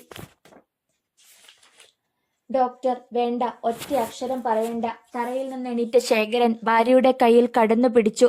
വായി നോക്കി. ഇവനും നീയും കൂടി ചേർന്നെന്നെ തല്ലിയില്ലേടി? ഇന്നു നിന്നെ ഞാൻ കൊല്ലും. അവളെ അയാൾ പുറത്തേക്ക് വലിച്ചിഴച്ചു. കുഞ്ഞ് അവളുടെ കയ്യിൽ പിടുത്തമിട്ടു. അങ്ങനെ ബിന്ദുമോളും തറയിൽ വലിഞ്ഞിഴഞ്ഞു. ഗേറ്റു കടന്ന് നിലവിളി റോഡിൽ ലയിക്കുന്നതുവരെ ഡോക്ടർ നരേന്ദ്രനും രജനിയും നോക്കി നിന്നു. ഭാഗം 11. ജീവിതം വീണ്ടും ദുർഘടമായ പാതയിലേക്ക് തിരിയുകയായിരുന്നു. ഡോക്ടർ നല്ല മനുഷ്യനായതുകൊണ്ടും സരസ്വതിയോടുള്ള സഹതാപം കൊണ്ടും മാത്രമാണ് പോലീസിൽ പരാതിപ്പെടാതിരുന്നത്. ഇതിനിടെ ശേഖരനെ പോലീസ് വീണ്ടും അറസ്റ്റ് ചെയ്തിരുന്നു. പട്ടഷാപ്പിൽ നിന്നാണ് കസ്റ്റഡിയിലെടുത്തത്. പക്ഷെ അന്നു തന്നെ അയാളെ പുറത്തിറക്കാനും ആളുണ്ടായി. ഒരിക്കൽ മദ്യപിച്ച ശേഷം സരസ്വതിയെ കയറിപ്പിടിക്കാൻ വന്ന മനുഷ്യനാണ് ഇത്തവണ അയാളുടെ രക്ഷകനായി അവതരിച്ചത്. അന്ന് ഡോക്ടറുടെ വീട്ടിൽ നിന്ന് വലിച്ചിറക്കി കൊണ്ടുപോന്ന സരസ്വതിയെ റോഡിലിട്ട് തന്നെ ശേഖരൻ തല്ലിയാണ് വീട്ടിലെത്തിച്ചത്. ദിവസങ്ങളോളം അവൾ കിടന്നുപോയി. പൊന്നുമോളാണ് അവൾക്ക് വെള്ളം തിളപ്പിച്ചും മറ്റും കൊടുത്തത്. എല്ലാ അത്താണിയും നഷ്ടമായതോടെ സരസ്വതിയും കുഞ്ഞും വീണ്ടും പട്ടിണിയുടെ പടുകുഴിയിലേക്ക് പതിക്കുകയായിരുന്നു. ഡോക്ടറെ ശേഖരൻ ചീത്ത വിളിക്കുക കൂടി ചെയ്തതോടെ അടുത്ത വീടുകളിലുള്ളവർ മുഴുവൻ അവളെ വിലക്കിയിരിക്കുകയാണ്. നല്ല കാര്യത്തിനായാലും ചീത്തക്കാര്യത്തിനായാലും അവരുടെ ഗേറ്റ് കടന്നേക്കരുതെന്ന്. അല്ലെങ്കിൽ അത്യാവശ്യ ഘട്ടങ്ങളിൽ അരിയും മറ്റും കൊടുത്ത് അവരൊക്കെ സഹായിക്കുമായിരുന്നു. ശേഖരന്റെ ദിനചര്യയിൽ മാത്രം യാതൊരു വ്യത്യാസവുമില്ല. രാവിലെ പോകും, വൈകിട്ട് അടിച്ചു പൂസായി വരും, ചിലപ്പോൾ വരില്ല താനും. അതിനുള്ള പണം എവിടെ നിന്നാണെന്ന് മാത്രം സരസ്വതിക്ക് പിടികിട്ടിയില്ല. അതിനിടെ ചില വാർത്തകൾ കൂടി അവളുടെ കാതുകളിലെത്തി. ശേഖരനും കൂട്ടുകാരായ കുടിയന്മാർക്കും കൂടി അല്ലറ ചില്ലറ മോഷണമുണ്ട് പോലും. അങ്ങനെയാണത്രേ ഈ ചിലവിനൊക്കെയുള്ള പണം കിട്ടുന്നത്. ആ വാർത്ത അവളെ വല്ലാതെ ഞെട്ടിച്ചു. ദൈവമേ, ഇതുവരെ കുടിയന്റെ ഭാര്യ എന്ന പേര് മാത്രമേ ഉണ്ടായിരുന്നുള്ളൂ. ഇനി കള്ളന്റെ ഭാര്യ എന്നുള്ള പേരുകൂടി കിട്ടുമല്ലോ. ജീവിതം പിടിവിട്ടു പോകുമെന്ന് അവൾക്കുറപ്പായി. നിഷ്കളങ്കിയായ കുഞ്ഞിനെ ഓർത്തിട്ട് ഒന്നും വയ്യ. അതിനെ കൊല്ലാൻ തനിക്ക് വയ്യ. അല്ലെങ്കിൽ ബിന്ദുമോളെ കൊന്നിട്ട് താൻ ചത്തേനെ. ദീപുമോൻ മരിച്ചുപോയത് തന്നെയാണ് നല്ലതെന്ന് ഇപ്പോൾ അവൾക്ക് തോന്നി. ഈ നരകത്തിൽ നിന്നും അവനെങ്കിലും രക്ഷപ്പെട്ടല്ലോ. ഷാപ്പ്. നേരം നന്നേ ഇരുട്ടിക്കഴിഞ്ഞു. ശേഖരനും കൂട്ടുകാരായ കുടിയന്മാരും ഇനിയും പോയിട്ടില്ല. ഷാപ്പുകാരൻ തോമായ്ക്ക് വല്ലായ്മ തോന്നി. ഉറക്കം വന്നിട്ട് വയ്യ. ഇവരോട് ഇറങ്ങിപ്പോകാൻ പറയാനും മടി. ദിവസവും എത്ര രൂപ വീതം പറ്റുന്ന ആൾക്കാരാണ്. എല്ലാവരും നല്ല മൂഡിലായി കഴിഞ്ഞപ്പോഴാണ് ആരോ സംശയം മുന്നോട്ട് വെച്ചത്. എടാ ശേഖര, ആ മത്തായിച്ചൻ നിന്നോട് ചോദിച്ചിട്ടാണോ നീ കൊണ്ടിട്ട ലോറി എടുത്തുകൊണ്ടുപോയത്? അല്ല, അതെന്നാ തെറ്റാടാ. കാര്യമെന്തായാലും ഒരാൾ ഓടിച്ചോണ്ടിരിക്കുന്ന വണ്ടി ഒറ്റ അക്ഷരം പറയാതെ മറ്റൊരാളെ കൊണ്ട് ഓടിപ്പിക്കുക എന്ന് പറഞ്ഞാൽ, അതും ഇക്കാലത്ത്, അങ്ങനൊരു ഡ്രൈവറെയൊക്കെ മാറ്റണമെങ്കിൽ നേരത്തെയുള്ള ഡ്രൈവർ ചോദിക്കുന്ന പണം കൊടുക്കണം. ശരിയാണല്ലോ, ശേഖരൻ ചിന്തിച്ചു. താൻ ചെന്ന് അയാളെ കുറെ തെറി വിളിച്ചിട്ട് പോന്നതേയുള്ളൂ. അത് പോരല്ലോ. ശേഖരൻ എന്താ ഒന്നും പറയാത്തത്? അതല്ല, ഞാൻ വണ്ടി ഓടിയ കുറെ കാശ് അയാൾക്ക് കൊടുക്കാനുണ്ടായിരുന്നു. അത് കൊടുത്തേനെയല്ലോ. അയാൾ എന്തിനാ വണ്ടി എടുത്തോണ്ട് പോയത്? അതു നേരാ. എന്നാൽ ബാക്കി പണം വാങ്ങിയിട്ട് തന്നെ ബാക്കി കാര്യം. പക്ഷെ അങ്ങനെ ചെന്ന് ചോദിച്ചാലൊന്നും അയാൾ കാശ് തരത്തില്ല. പിന്നെ നമുക്ക് കോടതിയിൽ പോകേണ്ടി വരും. ശേഖരൻ വണ്ടി ഓടിയ കാശ് കൊടുക്കാനുണ്ടെന്നതിന് തെളിവൊന്നുമില്ലെങ്കിലും കാശ് കിട്ടണമെങ്കിൽ കാലം കുറെ പിടിക്കും. അതിനിപ്പോ പിന്നെ എന്തു ചെയ്യും? ഒറ്റ മാർഗമേയുള്ളൂ. അയാൾ കാണിച്ച കളി തിരിച്ചങ്ങോട്ട് കാണിക്കുക. ആദ്യം വണ്ടി കൈവശമാക്കിയിട്ട് വില പേശാം. ആ ഒരു തീരുമാനത്തോടെ കുടിയന്മാർ എണീറ്റു. രാത്രിയുടെ 2ാം യാമം അവസാനിക്കാറായി. മത്തായിച്ചന്റെ ബംഗ്ലാവിന് മുകളിൽ ഒരു ലൈറ്റ് തെളിഞ്ഞു നിൽപ്പുണ്ട്. ആ പരിസരം മുഴുവൻ നിശബ്ദത ചേക്കേറി കഴിഞ്ഞിരുന്നു. എവിടെയോ ഒരു പട്ടി കുരച്ചു. കുടിയന്മാർ മത്തായിച്ചന്റെ വീടിനരികിലെത്തിയിരുന്നു. ഇനി ചെയ്യാനുള്ളതൊക്കെ ശേഖരന് മാത്രമുള്ള ജോലി. നേരത്തെ പറഞ്ഞതുപോലെ വണ്ടി നമ്മൾ ഉദ്ദേശിച്ചെടുത്ത് തന്നെ എത്തിക്കുക. ബാക്കിയൊക്കെ പിന്നീട്. വേണ്ടി വന്നാൽ നമ്മൾ ഈ ലോറി മറിച്ചു വിൽക്കും. ഒരാൾ ശേഖരന്റെ കാതിൽ മന്ത്രിച്ചു. അയാളൊന്ന് മൂളിയിട്ട് ഗേറ്റിനരികിലേക്ക് നടന്നു. ഇനി നമുക്കിവിടെ നിന്ന് മാറി നിൽക്കാം. ആരെങ്കിലും കണ്ടാലോ? അവർ നടന്നുപോയി. ശേഖരൻ ഗേറ്റിലെത്തി. ശബ്ദമുണ്ടാക്കാതെ അത് തുറന്ന് മലർത്തിയിട്ടു. മത്തായിച്ചന്റെ പട്ടി കുരച്ചുകൊണ്ട് ചാടി വന്നു. ശേഖരൻ കൈഞ്ഞൊടിച്ചപ്പോൾ അത് കുര നിർത്തി. പിന്നെ മണത്ത് നോക്കിയിട്ട് പരിചിത ഭാവത്തിൽ വാലാട്ടി. പരിസരം ശ്രദ്ധിച്ചുകൊണ്ട് ശേഖരൻ ലോറിക്കരികിലെത്തി. ഒരു തവണ അതിനെ വലം വെച്ചു. ടയറിന് മുന്നിൽ വച്ചിരുന്ന തട എടുത്തു മാറ്റി ലോറിയിൽ കയറി. അത് സ്റ്റാർട്ട് ചെയ്യുവാൻ അയാൾക്ക് അധിക നേരത്തെ പ്രയത്നത്തിന്റെ ആവശ്യമൊന്നുമില്ലായിരുന്നു. ലോറി സ്റ്റാർട്ടായ ശബ്ദം കേട്ടാണ് മത്തായിച്ചൻ ഞെട്ടി ഉണർന്നത്. അയാൾ എണീറ്റ് ടോർച്ചുമായി ജനാലയ്ക്കിലേക്ക് ഓടി വന്നു. അപ്പോൾ ഗേറ്റ് കടന്നു പോകുന്ന ലോറിയാണ് കണ്ടത്. ചതിച്ചോ കർത്താവേ എന്ന് നിലവിളിച്ചുകൊണ്ട് മത്തായിച്ചൻ ആൺമക്കളെ വിളിച്ചുണർത്തി. ആൻ്റപ്പ, ബേബിക്കുട്ടി. മക്കൾ ഉണർന്നു. എന്താ അപ്പച്ച, നമ്മുടെ ലോറി കൊണ്ടുപോയടാ. ആര്? അതറിയത്തില്ല. ലോറി പാഞ്ഞു പോകുന്നതേ ഞാൻ കണ്ടുള്ളൂ. അപ്പച്ചൻ പോലീസ് സ്റ്റേഷനിലേക്കൊന്ന് വിളിക്ക്, ഞങ്ങൾ പിന്നാലെ പോകാം. ആൻ്റപ്പനും ബേബിക്കുട്ടിയും പുറത്തേക്ക് പാഞ്ഞു. നിമിഷങ്ങൾക്കുള്ളിൽ കാർ മുറ്റത്തു നിന്നും കുതിച്ചു. ലോറി പറപ്പിക്കുകയായിരുന്നു ശേഖരൻ. പിടികൂടും മുൻപ് ലോറി സുരക്ഷിത സ്ഥാനത്തെത്തിക്കണം. വളവുകൾ വെട്ടിത്തിരിഞ്ഞു. പൊടുന്നനെയാണ് എതിരെ ഒരു വാഹനം വരുന്നത് കണ്ടത്. അയാൾ ലോറി വെട്ടിച്ചു. റോഡിന്റെ ഇടതുഭാഗം ചേർന്ന് കിടന്നിരുന്ന ഒരു റോഡ് റോളറിലാണ് ലോറി ചെന്നിടിച്ചത്. ലോറി വല്ലാതെ ഒന്ന് കുലുങ്ങി. റോളർ പിന്നോട്ടുരുണ്ടു. സ്റ്റിയറിംഗ് വീലിലെ പിടിവിട്ട് ശേഖരൻ റോഡിലേക്ക് തെറിച്ചു വീണു. എതിരെ വന്ന കാറുകാരന് ബ്രേക്ക് അമർത്താൻ കഴിയും മുൻപ് ശേഖരന്റെ മുകളിലൂടെ കാർ കയറി കഴിഞ്ഞിരുന്നു. അയാളുടെ ചോര മരവിപ്പിക്കുന്ന നിലവിളി അവിടെ ഉയർന്നു. പിറ്റേന്ന് രാവിലെയാണ് ആരോ സരസ്വതിയോട് സംഭവം പറഞ്ഞത്. ശേഖരൻ അത്യാസന്ന നിലയിൽ മെഡിക്കൽ കോളേജിൽ. അവൾക്ക് തല കറങ്ങി. ശേഖരേട്ട, അച്ഛന് അപകടം പറ്റിയെന്നറിഞ്ഞപ്പോൾ ബിന്ദുമോളും കരയാൻ തുടങ്ങി. സരസ്വതി വേഗം കുഞ്ഞുമായി മെഡിക്കൽ കോളേജിലേക്ക് പോകാൻ ഒരുങ്ങി. കയ്യിൽ പണമൊന്നുമില്ല. അവൾക്കിനി ചിന്തിക്കാൻ ഒന്നുമില്ലായിരുന്നു. അവസാനത്തെ പൊന്നിൻ തരിയായി കഴുത്തിൽ അവശേഷിച്ചിരുന്ന മിന്ന് അവൾ അടിച്ചെടുത്തു. അതും കൊണ്ട് സ്വർണ്ണക്കടയിലെത്തിയപ്പോൾ കടക്കാരൻ അവളെ തുറിച്ചു നോക്കി. എൻ്റെ ഭർത്താവ് അപകടം പറ്റി ആശുപത്രിയിലാണ്, അവൾ പറഞ്ഞു. പിന്നെ കടക്കാരൻ ഒന്നും ചോദിച്ചില്ല. 200 രൂപ കൊടുത്തു. അതുമായി അവളും കുഞ്ഞും മെഡിക്കൽ കോളേജിലേക്ക് തിരിഞ്ഞു. ഭാഗം 12. ഉച്ചയായപ്പോഴാണ് സരസ്വതിയും മോളും മെഡിക്കൽ കോളേജിലെത്തിയത്. ശേഖരൻ എവിടെയാണെന്ന് കണ്ടെത്താൻ അവർക്കേറെ പ്രയാസപ്പെടേണ്ടി വന്നു. അവസാനം അവർ കണ്ടെത്തി. 17-ാം വാർഡിൽ. മരുന്നുകളുടെ ഗന്ധം നിറഞ്ഞു നിൽക്കുന്ന ഇടനാഴിയിലൂടെ അവൾ കുഞ്ഞുമായി വേഗം നടന്നു. 2 പോലീസുകാർ അവർക്കെതിരെ വന്നു. അവർ അവളെ ഒന്ന് തുറിച്ചു നോക്കി. വാർഡിൽ നിരനിരയായി കിടക്കുന്ന കിടക്കുകൾ. അവിടെ ബെഡുകൾ തികയാഞ്ഞിട്ട് തറയിലും വരാന്തയിലുമൊക്കെ രോഗികൾ കിടക്കുകയാണ്. സരസ്വതി അവിടേക്ക് തിരിഞ്ഞു. വളരെയേറെ മുഖങ്ങൾ അവൾ ശ്രദ്ധിച്ചു നോക്കി. മറ്റു രോഗികളുടെ കൂടെയുള്ളവരോട് തിരക്കി. അവർ ഒരു ബെഡ് ചൂണ്ടിക്കാണിച്ചു കൊടുത്തു. മിടിക്കുന്ന ഹൃദയത്തോടെയാണ് അവിടേക്ക് ചെന്നത്. കണ്ണടച്ച് കിടക്കുന്ന ശേഖരൻ ഒന്നേ നോക്കിയുള്ളൂ. "എന്റെ ശേഖരേട്ട!" ഒറ്റ കരച്ചിലായിരുന്നു അവൾ. ബിന്ദുമോളും കരഞ്ഞു. "അച്ഛാ, തടിച്ചൊരു നേഴ്സ് കടന്നു വന്നു. ദേ ഇവിടെ കിടന്ന് കരയരുത്." ദയയുടെ കണിക പോലും ഇല്ലാത്ത വാക്കുകൾ. സരസ്വതി കരച്ചിലടക്കി. ഒരു ബോട്ടിലിൽ നിന്നും രക്തവും മറ്റൊരു ബോട്ടിലിൽ നിന്നും ഗ്ലൂക്കോസും ശേഖരന്റെ സിരകളിലേക്ക് കയറുന്നുണ്ടായിരുന്നു.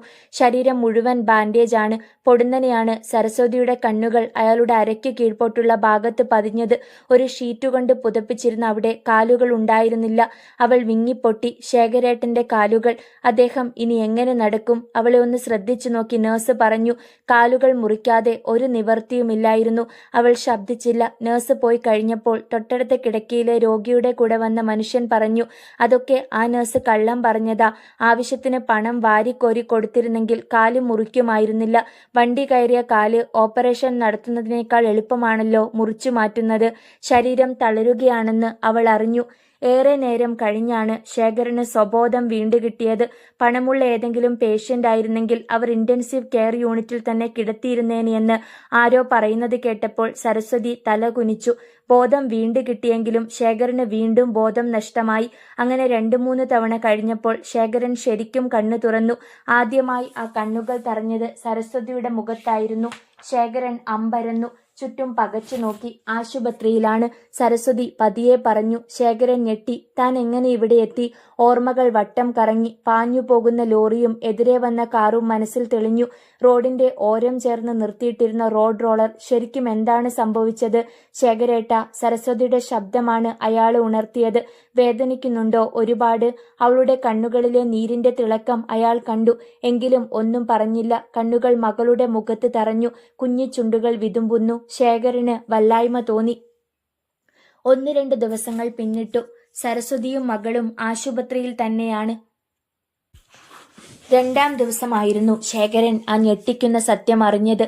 തന്റെ കാലുകൾ നഷ്ടമായിരിക്കുന്നു. അയാൾക്ക് അത് വിശ്വസിക്കുവാൻ പ്രയാസം തോന്നി. സത്യം അതാണല്ലോ. തന്നെ കൊണ്ടിനി ഒന്നിനും കഴിയില്ലല്ലോ എന്നോർത്തപ്പോൾ അയാൾ അറിയാതെ കരഞ്ഞുപോയി. അയാൾക്ക് വേണ്ടി ഡോക്ടർ ധാരാളം മരുന്നുകൾക്ക് കുറിച്ചു കൊടുത്തു. പക്ഷേ അതൊന്നും വാങ്ങുവാനുള്ള പണം ഉണ്ടായിരുന്നില്ലല്ലോ. വാങ്ങാതെ തരമില്ല. ചിന്തിച്ചിട്ട് യാതൊരു പിടിയും കിട്ടുന്നില്ല സരസ്വതിക്ക്. അവസാനം അവൾ രണ്ടും കൽപ്പിച്ച് മകളെ ആശുപത്രിയിൽ നിർത്തിയിട്ട് തന്റെ വീട്ടിലേക്ക് പോകുവാൻ തയ്യാറായി. കുടുംബ വീട്ടിലപ്പോൾ ആങ്ങളമാരും അമ്മയുമാണ് താമസം. അവളെ കണ്ടപ്പോഴേ ആങ്ങളമാരുടെ മുഖം കറുത്തു. നാത്തൂന്മാരുടെ അവസ്ഥയും ഒട്ടും വ്യത്യസ്തമല്ലായിരുന്നു. "എന്താ പിന്നിങ്ങോട്ടൊക്കെ?" മൂത്ത ആങ്ങള രഘുനാഥ് പുച്ഛിച്ചു. അവൾ നിറകണ്ണുകളോടെ ആങ്ങളയെ നോക്കി. അപ്പോഴേക്കും അമ്മ വാതിൽക്കലെത്തിയിരുന്നു. അമ്മയെന്ന് വിളിച്ചുകൊണ്ട് അവൾ അകത്തേക്ക് ചെന്നു. അമ്മ മകളെ കെട്ടിപ്പിടിച്ചു. നാത്തൂന്മാർ വെട്ടിത്തിരിഞ്ഞുപോയി. അമ്മയുടെ മുറിയിൽ വെച്ചാണ് ശേഖരനു സംഭവിച്ച ദുരന്തം അവൾ പറയുന്നത്. കുറെ നേരത്തേക്ക് അമ്മ ഒന്നും പറഞ്ഞില്ല. അവസാനം പറഞ്ഞു, "അവനവൻ ചെയ്തതിന്റെ ഫലമാ മോളെ അനുഭവിക്കുന്നത്. ഒരു മനുഷ്യനാണോ അവൻ? നിന്നോടും കുഞ്ഞുങ്ങളോടും എന്തൊക്കെയാ അവൻ കാട്ടിയത്? ദീപുമോനെ കാണാനില്ലെന്ന് ഞങ്ങൾ അറിഞ്ഞിരുന്നു. അവനെ പേടിച്ചാ അങ്ങോട്ട് വരാതിരുന്നത്. ആശുപത്രിയിലെ ചെലവിനൊന്നും എന്റെ കയ്യിൽ 10 പൈസയില്ലമ്മേ. ഏതായാലും നീ വന്നൂണ് കഴിക്ക്." അമ്മ മകൾക്ക് ഭക്ഷണം കൊടുത്തു. പിന്നീടാണ് ആൺമക്കളുടെ മുന്നിൽ പ്രശ്നം അവതരിപ്പിച്ചത്. "എന്റെ കയ്യിൽ ഒറ്റ പൈസയില്ല," രഘുനാഥ് പറഞ്ഞു. "എന്റെ കയ്യിൽ ഉണ്ടെങ്കിലും ആ തെണ്ടിയുടെ ആവശ്യത്തിനല്ല അത്. അന്നൊരിക്കൽ അവൻ നിന്റെ വീതം ചോദിക്കാൻ ഇവിടെ വന്നതും ഈ മുറ്റത്ത് നിന്ന് പറഞ്ഞ തെറിയും ഞാൻ ഇനിയും മറന്നിട്ടില്ല. ഒക്കെ ശരിയാണെന്ന് സരസ്വതിക്കും അറിയാം. പക്ഷേ അവസാനം ആരും അറിയാതെ അമ്മ തന്റെ കൈവശമുണ്ടായിരുന്ന 500 രൂപയും ഒരു സ്വർണവളയും കൊടുത്താണ് മകളെ യാത്രയാക്കിയത്. സന്ധ്യയാകുവാറായപ്പോഴാണ് അവൾ ഹോസ്പിറ്റലിൽ തിരിച്ചെത്തിയത്. അവൾക്ക് തന്റെ കണ്ണുകളെ വിശ്വസിക്കുവാൻ കഴിഞ്ഞില്ല. കിടക്കയിൽ ശേഖരേട്ടനോട് ഒട്ടിയിരിക്കുന്ന ബിന്ദുമോൾ സ്നേഹപൂർവ്വം മകളെ തഴുകുന്നു. കുട്ടി അച്ഛന്റെ മുഖത്ത് വിരൽ കൊണ്ട് ചിത്രം വരയ്ക്കുന്നു. സരസ്വതി അത് നോക്കി നിന്നു. തലതിരിച്ച ശേഖരൻ അവളെ കണ്ടതും ജാള്യതയോടെ അയാൾ കൈ പിൻവലിച്ചു. ഭാഗം 13. ദിവസങ്ങൾ പിന്നെയും കുറെ കഴിഞ്ഞു. ശേഖരന്റെ കാൽ ഉണങ്ങി തുടങ്ങി. ഇത്രയും ദിവസമായിട്ടും അയാളെ കാണുവാൻ ഒരാൾ പോലും ഇതുവരെ ആശുപത്രിയിൽ വന്നിട്ടില്ല. കൂട്ടുകൂടുകയും കള്ളു കുടിക്കുകയും ഒക്കെ ചെയ്യുന്ന സുഹൃത്തുക്കളുടെ ആത്മാർത്ഥത അയാൾക്ക് ശരിക്കും മനസ്സിലാകുകയായിരുന്നു. കാലുകളില്ലാതെ കിടന്നപ്പോഴാണ് യഥാർത്ഥത്തിൽ ശേഖരന് തന്റെ വിലയെന്തെന്ന് മനസ്സിലായത്. മറ്റൊരാളുടെ സഹായമില്ലാതെ തനിക്ക് ജീവിക്കാനേ കഴിയില്ലെന്ന നിലയായിരിക്കുന്നു. സരസ്വതി ദൈവത്തെ പോലെ അയാളെ പരിചരിച്ചു. അയാൾക്ക് വേണ്ടതൊക്കെ കൊടുത്തു. സമയത്ത് മരുന്നുകൾ, ആഹാരം, എല്ലാം. കാര്യങ്ങൾ ഇങ്ങനെയൊക്കെയാണെങ്കിലും ഇപ്പോഴും ശേഖരൻ സരസ്വതിയോട് സംസാരിക്കാറില്ല. അവളുടെ വില അയാൾ മനസ്സിലാക്കി കഴിഞ്ഞിരുന്നു. സരസ്വതി ഇല്ലായിരുന്നുവെങ്കിൽ താനിപ്പോൾ മരിച്ചു പോയേനെയെന്ന് അയാൾക്കറിയാമായിരുന്നു. എങ്കിലും അവളുടെ മുഖത്ത് നോക്കാനോ ഒരു വാക്കുച്ചരിക്കാനോ അയാൾക്ക് ജാള്യതയായിരുന്നു. ഒരു ദിവസം സരസ്വതി ഉണങ്ങിയ തുണി എടുത്തുകൊണ്ട് വരുമ്പോഴായിരുന്നു അത് കണ്ടത്. മോൾ അച്ഛനെ എണീപ്പിച്ചിരുത്താൻ ശ്രമിക്കുകയാണ്. പക്ഷേ കഴിയുന്നില്ല. സരസ്വതി സ്നേഹപൂർവ്വം ഭർത്താവിനെ എണീപ്പിച്ച് കട്ടിലിൽ ചാരിയിരുത്തി. സരസ്വതി! അറിയാതെ ശേഖരൻ വിളിച്ചുപോയി. അവൾ തല തിരിച്ചു. അയാളുടെ കണ്ണുകളിൽ നീരിന്റെ തിളക്കം. എന്താ ചേട്ടാ ഇത്? അവൾ അയാളുടെ കരം ഗ്രഹിച്ചു. സരസ്വതി, എന്നോട് പൊറുക്കാൻ നിനക്ക് കഴിയുമോ? കരഞ്ഞുപോയി അവൾ. ദയവായി എന്നോടിങ്ങനെ ഒന്നും ചോദിക്കരുത്. എനിക്കത് വിഷമമാ. അതല്ല, ഈ കിടക്കയിലായപ്പോൾ മുതൽ ഞാൻ ഒരുപാട് ചിന്തിച്ചു. ഓർത്തിട്ടെന്റെ ചങ്ക് തകരുകയാണ്. നിന്നെയും മക്കളെയും ഞാൻ എന്തുമാത്രം ദ്രോഹിച്ചു. ഞാൻ കാരണം നമ്മുടെ പൊന്നുമോൻ. അതിനെല്ലാം കൂടി ദൈവം കണക്ക് കൂട്ടി എനിക്ക് തന്നൊരു ശിക്ഷയാണിത്. എനിക്കറിയാം, ഇതെല്ലാം അനുഭവിക്കാൻ വിധിക്കപ്പെട്ടവനാണ് ഞാൻ. പക്ഷെ ഇനിയും നിന്നെയും കുഞ്ഞുങ്ങളെയും തന്നെയാണല്ലോ വീണ്ടും ബുദ്ധിമുട്ടിക്കേണ്ടതെന്ന് ഓർക്കുമ്പോൾ എന്തു ബുദ്ധിമുട്ട്? ഞങ്ങൾക്കാർക്കും യാതൊരു ബുദ്ധിമുട്ടുമില്ല. ചേട്ടൻ വിഷമിക്കാതെ ഇരുന്നാൽ മതി. സ്വയം നിന്ദിക്കുന്നത് പോലെ ഒരു ചിരി ശേഖരന്റെ മുഖത്തുണ്ടായി. ഞാൻ നിന്റെ കാലിൽ തൊട്ടൊന്ന് മാപ്പ് പറഞ്ഞോട്ടെ സരസ്വതി? ചേട്ടാ! പൊട്ടിക്കരഞ്ഞുകൊണ്ട് സരസ്വതി അയാളുടെ ശരീരത്തിലേക്ക് ചാഞ്ഞു. മറ്റു ബെഡുകളിൽ ഉണ്ടായിരുന്നവരൊക്കെ അവരെ തുറിച്ചു നോക്കി. ഞാൻ എന്താ സരസ്വതി ഇങ്ങനെയായത്? ഒരിക്കൽ നമ്മൾ എത്ര സ്നേഹത്തിൽ കഴിഞ്ഞിരുന്നവരാ. എന്നിട്ട് അവസാനം എല്ലാത്തിനും കാരണം മദ്യപാനമായിരുന്നുവെന്ന് എനിക്കിപ്പോൾ തോന്നുന്നു. ശേഖരൻ കുമ്പസരിക്കുകയായിരുന്നു. ഇത്രയുമൊക്കെ ആയിട്ടും എന്നെ തള്ളി പറയാത്ത, സ്നേഹം ഒട്ടും കുറയ്ക്കാത്ത നീ എന്നും എനിക്കൊരത്ഭുതം തന്നെയാണ്. എനിക്ക് ഒരപേക്ഷ മാത്രമേയുള്ളൂ ശേഖരേട്ടാ. പറയൂ, നിന്റെ ഏത് തീരുമാനവും അഭിപ്രായവും അംഗീകരിക്കാൻ ബാധ്യസ്ഥനാണ് ഞാൻ. അങ്ങനെ പറയണ്ട. ഞാൻ പറയുന്നത് നല്ല കാര്യമാണെങ്കിൽ മാത്രം ചേട്ടൻ അംഗീകരിച്ചാൽ മതി. അതാണ് എനിക്കിഷ്ടം. അങ്ങനെ ആകാവൂ. എന്താണെന്ന് വെച്ചാലും നീ പറയൂ. പലരും പ്രലോഭിച്ചെന്നിരിക്കും. അവരൊന്നും നമ്മളെ സഹായിക്കാനല്ല ഇങ്ങനെയൊക്കെ ചെയ്യുന്നതെന്ന് ഓർക്കണം. ഇനിയെങ്കിലും നമുക്ക് മാന്യമായി ജീവിക്കണം. ചേട്ടൻ ഇനി കുടിക്കരുത്. ഇല്ല മോളെ, അത് ഞാൻ തീരുമാനിച്ചു കഴിഞ്ഞതാണ്. പിന്നെ കാലില്ലാത്ത ഞാൻ എങ്ങനെ നിങ്ങളെ പോറ്റും എന്നൊരു വിഷമമേ ഉള്ളൂ. അക്കാര്യത്തിൽ ചേട്ടൻ വിഷമിക്കേണ്ട. എല്ലാം അറിയുന്ന ദൈവം നമ്മൾക്ക് എന്തെങ്കിലും ഒരു വഴി കാട്ടിത്തരാതിരിക്കില്ല. ശേഖരനിൽ നിന്ന് ഒരു ദീർഘനിശ്വാസം ഉയർന്നു. ഏതാണ്ട് 1.5 മാസത്തോളം ആശുപത്രിയിൽ കഴിഞ്ഞതിനു ശേഷമാണ് അവർ തിരിച്ചു പോയത്. ശേഖരന്റെ മുറിവുകളൊക്കെ ഭേദമായിരുന്നു. ചേട്ടന്മാർ അറിയാതെ അമ്മ ഒരിക്കൽ ആശുപത്രിയിൽ വന്നു. 1000 രൂപ കൂടി കൊടുത്തു. അതുകൊണ്ടാണ് ആശുപത്രി ചിലവുകൾ ഒരുവിധം നികത്തിയത്. തിരിച്ചു പോരുമ്പോൾ ഒരു അറ്റൻഡറും സരസ്വതിയും കൂടി എടുത്തുകൊണ്ടാണ് ശേഖരനെ ഓട്ടോറിക്ഷയിൽ വച്ചത്. അടുത്ത മാസം വീണ്ടും വന്ന് പരിശോധിക്കണമെന്ന് പറഞ്ഞാണ് ഡോക്ടർ ഡിസ്ചാർജ് ചെയ്തത്. ഓട്ടോറിക്ഷയിൽ അവർ വീട്ടിലെത്തി. എടുത്തുകൊണ്ട് തന്നെ ശേഖരനെ വീട്ടിലെത്തിച്ചു. അടുത്ത വീട്ടുകാരൊക്കെ എത്തി നോക്കി. ചിലർ സരസ്വതിയോട് ആംഗ്യത്തിൽ സംസാരിച്ചു. അവർക്കാർക്കും അയാളുടെ മനമാറ്റത്തെക്കുറിച്ച് അറിയില്ലല്ലോ. അന്നു വൈകിട്ട് അത്താഴം പാകം ചെയ്യുകയായിരുന്നു സരസ്വതി. ആരോ സംസാരിക്കുന്നത് കേട്ടാണ് അവൾ അപ്പുറത്ത് ചെന്ന് നോക്കിയത്. നെറ്റി ചുളിഞ്ഞു. മുന്നിൽ അവർ, രാത്രിയിൽ തന്നെ കയറി പിടിച്ചവൻ. മറ്റു കുടിയന്മാരുമുണ്ട്. ശേഖരനോട് കാര്യം പറയുന്നതിനിടയിലും ആ മനുഷ്യന്റെ കണ്ണുകൾ വാതിൽ കടന്ന് ഇപ്പുറത്തേക്ക് വരികയാണെന്ന് സരസ്വതി അറിഞ്ഞു. ഒരു വലിയ കെട്ടുമായാണ് അവർ വന്നിരിക്കുന്നത്. ഞങ്ങൾ ആശുപത്രിയിലേക്ക് വരാതിരുന്നതിൽ ശേഖരന് മറ്റൊന്നും തോന്നിയില്ലല്ലോ? ഇല്ല. അയാൾ ഒരു ചിരി ക്ഷണിച്ചു വരുത്തി. അവർ ആ കെട്ടടിക്കുവാൻ തുടങ്ങി. എന്താണിത്? ശേഖരൻ തിരക്കി. നമ്മൾ പഴയതുപോലെ ഒന്ന് കൂടിയിട്ട് എത്ര നാളായി. എല്ലാം കൊണ്ടുവന്നിട്ടുണ്ട്. ഇന്നത്തെ ചിലവ് ഞങ്ങളുടെ വക. ശേഖരൻ എന്തു പറയുന്നു എന്നറിയാൻ കാത്തു നിൽക്കുകയാണ് സരസ്വതി. ക്ഷമിക്കണം, അയാൾ അവരോട് പറഞ്ഞു. ഞാൻ ഇത് നിർത്തി. ശേഖരൻ തന്നെയാണോ ഇത് പറയുന്നത്. അതെ ശരി, എങ്കിൽ താൻ കഴിക്കണ്ട, ഞങ്ങൾ കൊണ്ടുവന്നു പോയല്ലോ, ഞങ്ങൾ തന്നെ ഇതങ്ങ് ഫിനിഷ് ചെയ്തേക്കാം. തന്നെ കയറി പിടിച്ചവൻ കുപ്പി തുറക്കുന്നത് കണ്ടു. അത് ശരിയല്ല സുഹൃത്തെ, ശേഖരൻ തടഞ്ഞു. ഒരു വീട്ടിലൊക്കെ കൊണ്ടുവച്ചിങ്ങനെ കുടിക്കുക എന്ന് പറഞ്ഞാൽ എന്താടാ നിനക്കിപ്പോഴിങ്ങനെയൊരു തോന്നൽ? ആ മനുഷ്യന്റെ ശബ്ദമുയർന്നു. നീ നേരത്തെ ഞങ്ങളെ ഇവിടെ കൊണ്ടുവന്നു കുടിപ്പിച്ചിട്ടില്ലേ? മറ്റു പലതിനും പ്രേരിപ്പിച്ചിട്ടില്ലേ? ശേഖരൻ ഒന്ന് പുളഞ്ഞുപോയി. അയാൾ മറക്കാൻ ഏറ്റവും കൂടുതൽ ആഗ്രഹിച്ചിരുന്ന ഒരു സംഭവമായിരുന്നു അത്. ഇപ്പോൾ അതേക്കുറിച്ച് ഓർത്താൽ തന്നെ തലയ്ക്കൊരു പെരുപ്പാണ്. സുഹൃത്തുക്കളെ വീട്ടിൽ കൊണ്ടുവന്ന് മദ്യപിച്ചിട്ട് മാറിക്കൊടുക്കുന്ന ഭർത്താവ് സുഹൃത്തുക്കളെ ഭാര്യയുടെ മുറിയിലേക്ക് പറഞ്ഞു വിടുക. എന്താടാ നിന്റെ നാവിറങ്ങിപ്പോയോ? അലർച്ച പോലെ അയാൾ തിരക്കി. അന്ന് അങ്ങനെയൊക്കെ സംഭവിച്ചതിൽ എനിക്ക് ആത്മാർത്ഥമായ ദുഃഖമുണ്ട്. തൽക്കാലം നിങ്ങൾ പോ. ഇത് നിന്റെ ഒടുക്കത്തെ വാക്കാണോ? അതല്ല, പക്ഷെ നിങ്ങളോട് പറയുന്ന അവസാനത്തെ വാക്ക്. നിനക്ക് ദുഃഖിക്കേണ്ടി വരും. ആയിക്കൊള്ളട്ടെ. തന്നെ നടക്കാൻ വയ്യാത്ത നിലയ്ക്ക് ഇങ്ങനെയൊക്കെ പറയാൻ ധൈര്യമുണ്ടായി അല്ലേ? അടുക്കളയിലേക്ക് നോക്കിക്കൊണ്ടാണ് അയാൾ ചോദിച്ചത്. ഉണ്ടായി. ഇത്തവണ മറുപടി പറഞ്ഞുകൊണ്ട് സരസ്വതി ഇറങ്ങി വന്നു. അവളുടെ കയ്യിൽ ഒരു വെട്ടുകത്തി ഇരിപ്പുണ്ടായിരുന്നു. മര്യാദയ്ക്ക് എല്ലാവനും പൊയ്ക്കൊള്ളണം. ഇനി ഇത്തരമൊരു പരിപാടിയുമായി ഇവിടെ വന്നാൽ. കുടിയന്മാർ പെട്ടെന്നെണീറ്റു. നിന്നെ കാണിച്ചു തരാമെടി പറഞ്ഞിട്ട് അവർ സ്ഥലം വിട്ടു. ശേഖരൻ അവളെ നോക്കി ചിരിച്ചു. ഭാഗം 14. വർഷങ്ങൾ എത്ര വേഗമാണ് കടന്നുപോയത്. എല്ലാം ഇന്നലെ കഴിഞ്ഞതുപോലെയാണ് ശേഖരന് തോന്നുന്നത്. 17 വർഷങ്ങൾ. ശേഖരന്റെ തലമുടിയിൽ പകുതിയിലധികവും നരച്ചിരിക്കുന്നു. വീൽ ചെയറിലാണ് ഇരിപ്പ്. പഴയ വീട് പുതുക്കി പണിഞ്ഞിരിക്കുന്നു. ഒരുവിധം നല്ല ഒരു വീട്. 5 മുറികൾ, മൊസൈക്കിട്ട ഫ്ലോർ, TV, ഫ്രിഡ്ജ്, മിക്സി, അങ്ങനെ ഒരു വീട്ടിലേക്ക് വേണ്ടുന്നതെല്ലാം അവിടെയുണ്ട്. സരസ്വതിയുടെയും തലമുടിയിൽ നര കയറി കഴിഞ്ഞു. എന്നിരുന്നാലും പഴയതിൽ നിന്നും പറയത്തക്ക മാറ്റമൊന്നുമില്ല. മുഖത്ത് ഒരു കണ്ണട സ്ഥാനം പിടിച്ചു എന്നതൊഴികെ. ബിന്ദു 20 വയസ്സുകാരി, ഒരു അതിസുന്ദരിയായിരിക്കുന്നു. പ്രീ ഡിഗ്രി വരെ പഠിച്ചു. പിന്നെ കമ്പ്യൂട്ടർ കോഴ്സ് പാസ്സായി നിൽക്കുന്നു. അടുത്തയാഴ്ച അവളുടെ വിവാഹമാണ്. ഭർത്താവ് ഇൻസ്പെക്ടർ. അടുത്ത ഫ്ളാറ്റുകളിലുള്ളവർക്കൊക്കെ ഇപ്പോൾ ശേഖരന്റെ കുടുംബവുമായി നല്ല സൗഹൃദമാണ്.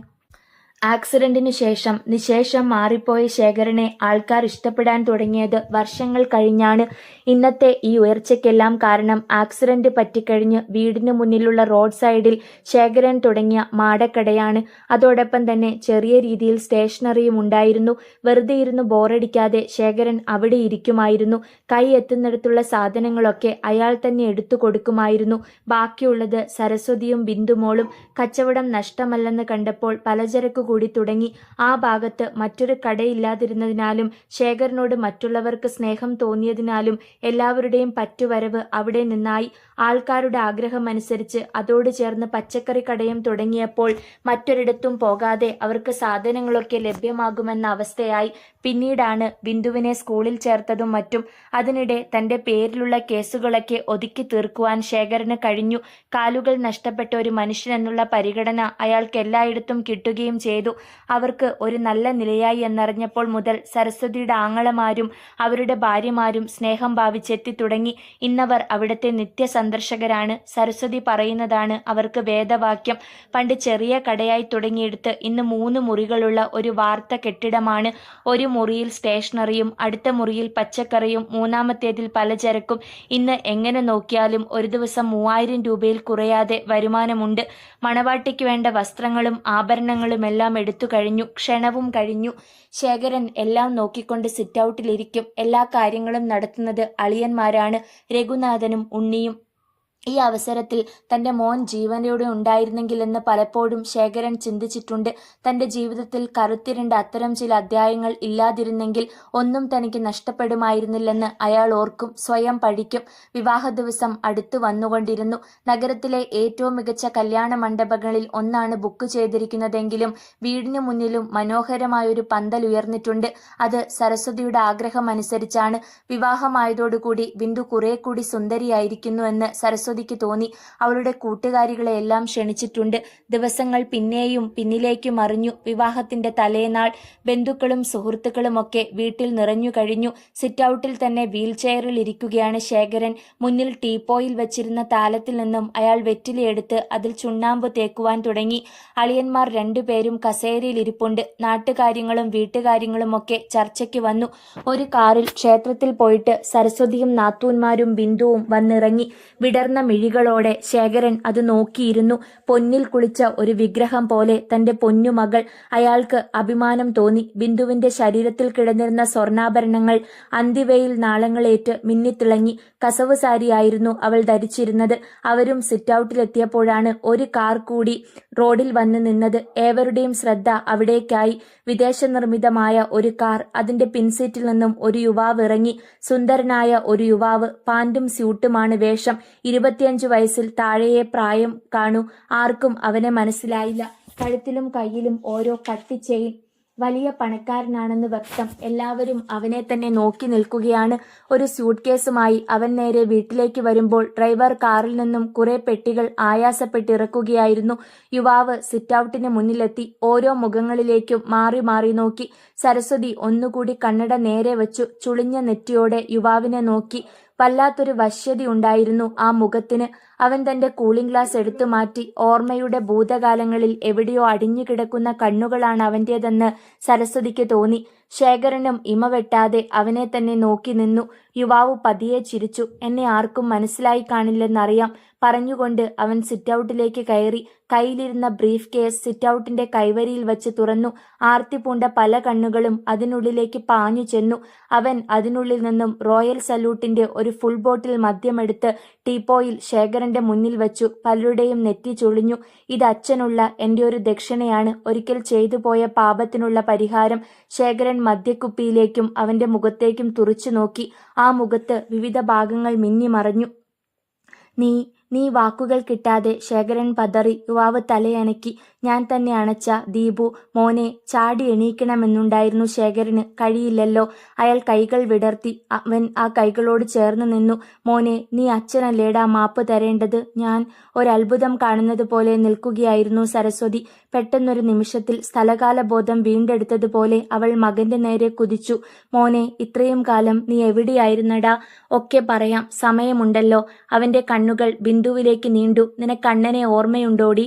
ചോദിക്കും മുൻപേ അവൾ കരഞ്ഞുകൊണ്ട് ആങ്ങളയുടെ മാറിലേക്ക് വീണ് കഴിഞ്ഞിരുന്നു. പുനർസമാഗമം കണ്ടുനിന്നവരുടെ എല്ലാം കണ്ണ് നിറയിച്ചു. നിന്റെ അച്ഛനിപ്പോൾ സ്മോൾ അടിക്കത്തില്ല ദീപു. അതുകൊണ്ട് ഈ സ്വയംഭൻ സാധനം അമ്മാവന്മാർക്കിരിക്കട്ടെ എന്നു പറഞ്ഞ് രഘുനാഥ് ടീപ്പോയിലിരുന്ന റോയൽ സല്യൂട്ട് എടുത്തു കഴിഞ്ഞു. അതെല്ലാവരിലും ചിരി പടർത്തി. പെട്ടികൾ ഓരോന്നായി ഡ്രൈവർ എടുത്തുകൊണ്ടുവന്നു. ഞാൻ കഴിഞ്ഞ 5 വർഷമായി ഗൾഫിലായിരുന്നു. എല്ലാവരും അറിയുവാൻ അവൻ പറഞ്ഞു. ഏതായാലും മോൻ വന്നത് നല്ല സമയത്തു തന്നെ. നാളെ ബിന്ദുവിന്റെ വിവാഹമാണ്, ശേഖരൻ പറഞ്ഞു. അവൻ ബിന്ദുവിനെ നോക്കി ചിരിച്ചു. നിന്റെ കല്യാണത്തിന് കൂടാൻ ആങ്ങളയ്ക്ക് കഴിഞ്ഞല്ലോ. കുളിയും ഭക്ഷണവുമൊക്കെ കഴിഞ്ഞതിന് ശേഷമാണ് ദീപു പറഞ്ഞു തുടങ്ങിയത്. അന്നു രാത്രിയിൽ ഇവിടെ നിന്ന് പോയ ഞാൻ കുറേ ദൂരം ഓടി. എവിടെയോ ഒരു കടത്തിണ്ണയിൽ കിടന്നുറങ്ങി. എന്നിട്ട് അമ്മാവന്മാർ റോയൽ സല്യൂട്ട് കഴിച്ച് നല്ല ഫോമിലായിരുന്നു. ഒരു ട്രെയിനിന്റെ ശബ്ദമാണ് എന്നെ ഉണർത്തിയത്. അടുത്ത് റെയിൽവേ ട്രാക്ക് ഉണ്ടെന്ന് കണ്ടപ്പോഴേ രാവിലെ ഞാൻ അതുവഴി നടന്ന് റെയിൽവേ സ്റ്റേഷനിലെത്തി. അവിടെ നിന്ന് ഒരു ട്രെയിനിൽ കയറി. ടിക്കറ്റില്ലാതെ യാത്ര ചെയ്തതിന് TTR എന്നെ പിടിച്ചപ്പോൾ ഏതോ ഒരു മാന്യൻ എന്നെ സഹായിച്ചു. പകരം ഞാൻ അയാളുടെ കൂടെ ചെല്ലാമെന്നേറ്റു. യാത്ര അവസാനിച്ചത് കൽക്കത്തയിൽ. അവിടുത്തെ ഒരു ഹോട്ടലുകാരന് മാന്യൻ എന്നെ വിറ്റു. പുലരും മുതൽ അസ്തമയം വരെ ഹോട്ടൽ പണി. ഒറ്റ പൈസ പോലും തരില്ല. അവസാനം അവിടെ നിന്നും ഞാൻ രക്ഷപ്പെട്ടു. ചെന്നെത്തിയത് ബോംബെയിൽ. മഹാനഗരത്തിലെ തിരക്കിൽ ഞാനും അലഞ്ഞു. കാറു കഴുകുക മുതൽ ജോലി തുടങ്ങി. വർഷങ്ങളുടെ പരിണാമം. സായാഹ്നങ്ങളിൽ ഞാൻ അക്ഷരങ്ങളും മറ്റും പഠിച്ചു. അവിടുത്തെ ഗലികളിൽ ജോലി ചെയ്തു. അവസാനം 5 വർഷങ്ങൾക്ക് മുൻപ് ഒരു ഏജൻസി മുഖാന്തരം ഗൾഫിലേക്ക് കടന്നു. അവൻ പറഞ്ഞു നിർത്തി. നാട്ടിലുണ്ടായ സംഭവങ്ങൾ കുടുംബം മുഴുവൻ കൂടി അവനെയും പറഞ്ഞു കേൾപ്പിച്ചു. എല്ലാം കഴിഞ്ഞപ്പോൾ മണി 12:30. കല്യാണപ്പെണ്ണുമായി കിടന്നോ? ഇത്തിരി നേരം ഉറങ്ങാം. ശരി ശരി. എല്ലാവരും എണീറ്റു. Good night. ദീപു കിടക്കയിലേക്ക് വീഴുമ്പോൾ രഘുനാഥൻ അമ്മാവൻ ഉണ്ണി അമ്മാവനോട് പറയുന്നത് കേട്ടു. എടാ, കുപ്പിയിൽ ഇത്തിരി കൂടിയുണ്ട്. നമുക്കതങ്ങ് ഫിനിഷ് ചെയ്തിട്ട് കിടക്കാം. എന്താ? ഞാനത് ചേട്ടനോട് പറയാൻ തുടങ്ങുകയായിരുന്നു. ദീപു പതിയെ ചിരിച്ചു. ഹൃദയം കൊണ്ടൊരു തുലാഭാരം ഇവിടെ അവസാനിക്കുന്നു.